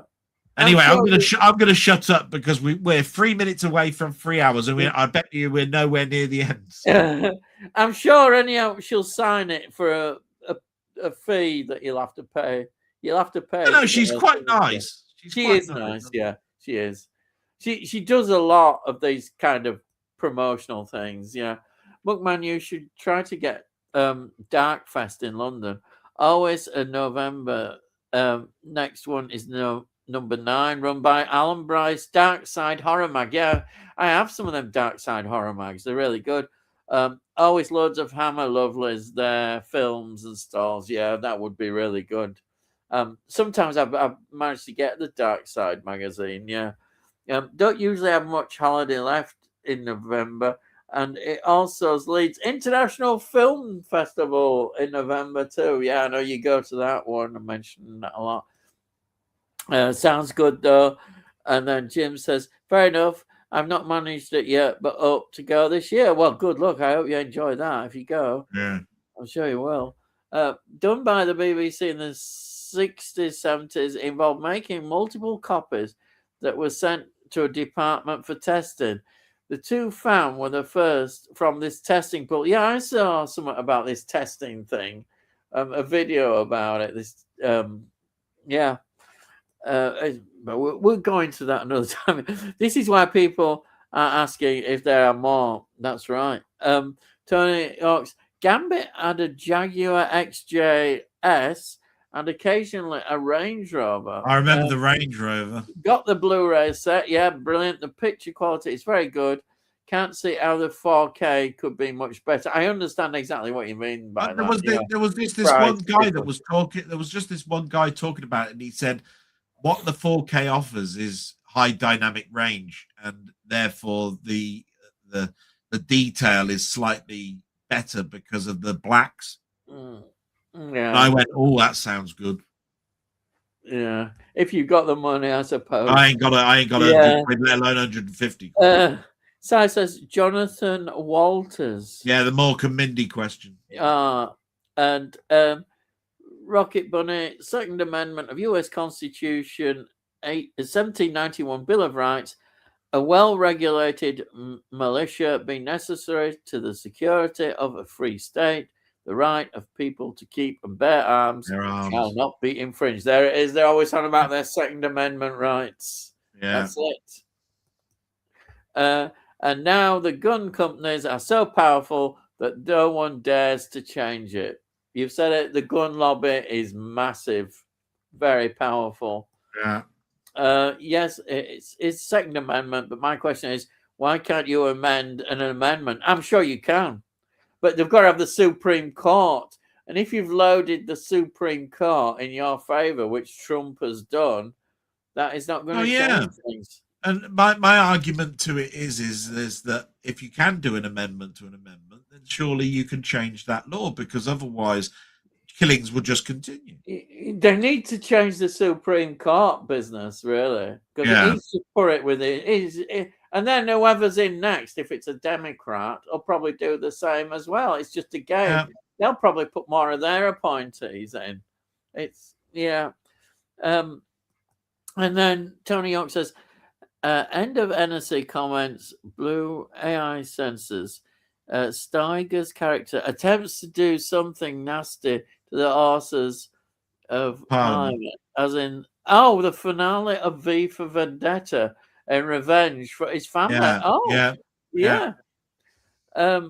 And then I think they could sigh, but lack the will. Oh yeah, it's more to do with greed, I think. Yeah. And then Jim says, my old French teacher, Mr. Rowe, used to throw the board rubber at you. Yes, they do. I mean, they can't do it now. Antonio says, my French teacher did the same, and it was a woman. Yeah, well, they didn't bother, did they? Yeah. Amsterdam. There's a clue in the title, Delboy. Yeah, but I did say that, didn't I? I said, I know what they're saying by In Bruges. It's got two Irish assassins, but it's filmed in, didn't I say Amsterdam? I think you did, didn't you? I don't know. Perhaps you didn't. I don't know. And then, Tony Hawk says, I saw Kelly Osbourne on YouTube. She seems painfully slim, but claims to be perfectly healthy. Yeah. In other words, is she losing weight so much that she might have a condition? Yeah. She could possibly, but I thought her face had changed. But maybe that is to do with the weight loss. I don't know. It could be. The first thing I noticed when I was losing the weight, your the face, wrong reasons, was around the face. Maybe that's what happens. I don't know. I shouldn't just automatically think that they've all had cosmetic surgery. Corned beef and pickle sandwiches all the way for me. Oh, I like corned beef and pickle, but I think I might just prefer brown or tomato sauce. Yeah, I put brown sauce on mine. Yeah, brown sauce. I like it. I like them both. Yeah. And then I've not had a good old corned beef and Branston pickle sandwich in years. I guess I'm off to the shop in the morning. You go for it. Go for it. Yeah. Why not? I got Branston pickle here, so my mum loves it with cheese. Yeah, Mum, I know I do. I've got about big jars of it. I've got loads of Branston pickle. Waitrose red onion sausages are delicious. Been on offer, 2 packs for £6. Tony says, sounds good. Sounds good. Yeah, I love proper sausages. proper ones, not these cheap, really awful ones. Oh, Waitrose, how posh are you, Tony? He's a bit posh. Has he gone posh? Yeah, well, I mean, Waitrose is above Marks and Spencer's these days. Yeah, that is posh, Tony. Tony says, I know they're too expensive normally. Can't afford them now. The offer's finished. Oh, well. As long as you don't buy them from Farm Foods, you're all right. Yeah, you don't know what's in. Imagine what's what that? is in 26 lamb chops for $4.99, and yeah, they taste like bloody cardboard. Yeah, that's what I was going to say. You don't know what they are. Don't even know what there ain't no meat in them. I know that. Yeah. To be fair, Tony, I treat myself with a Waitrose shopping spree at Christmas. Well, why not? I don't blame you. Why not? Yeah. Christmas. Rocket Bunny. The fighter scenes in Star Wars were real World War II footage used for space battles, and B-17 gunner footage used for the Death Star escape TIE Falcon battle. Yeah, see, Rocket Bunny knows. Like I said, yeah, makes sense to me. I just remember that being said. Steven Spielberg, I think, was at the special screening of it where he was going, "Oh, I see where you're trying to come from." Yeah. And then Tony says, I got 2 Christmas cakes. They were selling off cheap between Christmas and New Year. Oh, lovely. I love Christmas cake. Lovely Christmas cake. Nice, yeah. I could just go around buying loads of those. Rocket Bunny, ironically, AI will easily lift the music soundtrack of Spider-Man. There are many professional apps out there that can do this. That's in reference to what you were saying. Like I said, there's a YouTube video where there's a guy that spent years doing it, but I dare say you can do it quite easily now. But. Yeah. Oh, this is a name. Margarita Prackleton was good on Clive James. Is that her that came on at the end? Was that the one at the end? Oh, yes. Yeah. Margarita Prackleton. That her name? I didn't know that was her name, but I'm sure that's the one he means. Yeah, it must be. Yeah, I know. I do remember that. Yeah. He loved her, didn't he, Tony? Yeah. And certainly seemed to. And then, hey, Reet, I'm off to bed. Take care, everyone. Well, bye, Jamie. Night, Jamie. Thank you so much for joining us. I'm sorry again if any comments disappeared, but it hasn't been too bad so far, I don't think. But thank you for joining us. And then Tony says, night, Jamie. And Si says, night, Jamie. And then Rocket Bunny says, I have different opinions about Warriors of the Deep than most fans, which I will share next week. Good. I'm looking forward to that. Brilliant. Yeah. And then good night, McMahon. If you're still here, laugh out loud. Rocket Bunny, you probably won't be now. Oh, for fuck's sake, YouTube deleted the first part of my repeated comment regarding missing episodes. I give up. YouTube just want one sentence TikTok rubbish in comments these days. Yeah, it is bad. I'm sorry. But I think we got the gist, didn't we? Yeah. I mean, you read out a bit about the. Do you know something? I don't get on with TikTok. I never watch it. I haven't got a TikTok account. So I haven't got I've not watched it for a long, long time. It was just too much. I just didn't like it. And then twice I've tried to explain, and you only get half the explanation. Yeah. Oh, crikey. I'm sorry. I don't know what we can do. I don't think Rocket Bunny's offended. And then Jim says, night, fellas. Fun chat again. See you next week. Jim. Thank you, Jim. Thank you for joining us. Hope you enjoyed that. Thank you. And then Tony says, night, Jim. Rocket Bunny says, good night, Jim. And then Si says, night, Jim. And Tony Hawk says, good night, all. And thanks. And thank you. I'm glad you're back, Tony. Thank you so much for being with us. Cheers, Tony, you bastard. And then Si says, I'm also going to watch Radio Not 2 on Friday. Well, I hope you enjoy it. Did he actually go to see The Bride or not? I haven't got a clue. I got lost with that. I don't know. Most people were saying it was disappointing. I don't know whether he actually got round to seeing it. He was going to see it, but he had man flu. Sorry, sent here. 99 guys. Oh, and thanks for the great movie chat. And thanks to Ian and Delboy for tonight's entertainment. Special shout out to Mrs. Del. I'll tell you, Oh, Si sent me a very emotional comment that I was very appreciative of. So thanks very much, Si. That was really really. And then Si says, I didn't because that's it. He said that he couldn't see, didn't he? And then he got better. That was it. Yeah. See, I do remember bits. Yeah. Yep. Right. I think that's it. Yes. Thank you, everyone that's made a comment and has been watching us. And thank you so much, Delboy, as always.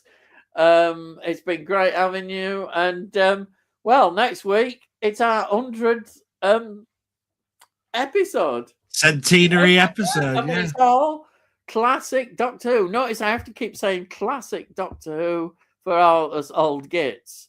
Because that's the best Doctor Who. We're going to talk about that. It might not all be Doctor Who because we will take other things, but we'll start off talking about Doctor Who and see how it goes. And I hope everybody will enjoy that and get something from it. You know what? You know what's going to happen, don't you? He's going to put a long scarf around me in the picture or something stupid like that. Or he's going to change my jumper to a cricket jumper. We'll see if I don't know if I can do that.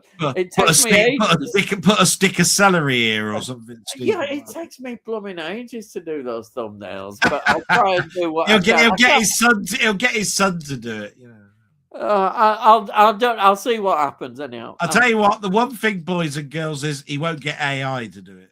I blooming won't. No, I certainly wouldn't. It wouldn't look right. And Rocket Bunny says, "Good night, everyone. Fun chat as always. Take care." Thank you, Rocket Bunny. No, thank you so much, Rocket Bunny. Thank you. You know, matey, I'll be in touch shortly. I've got your number.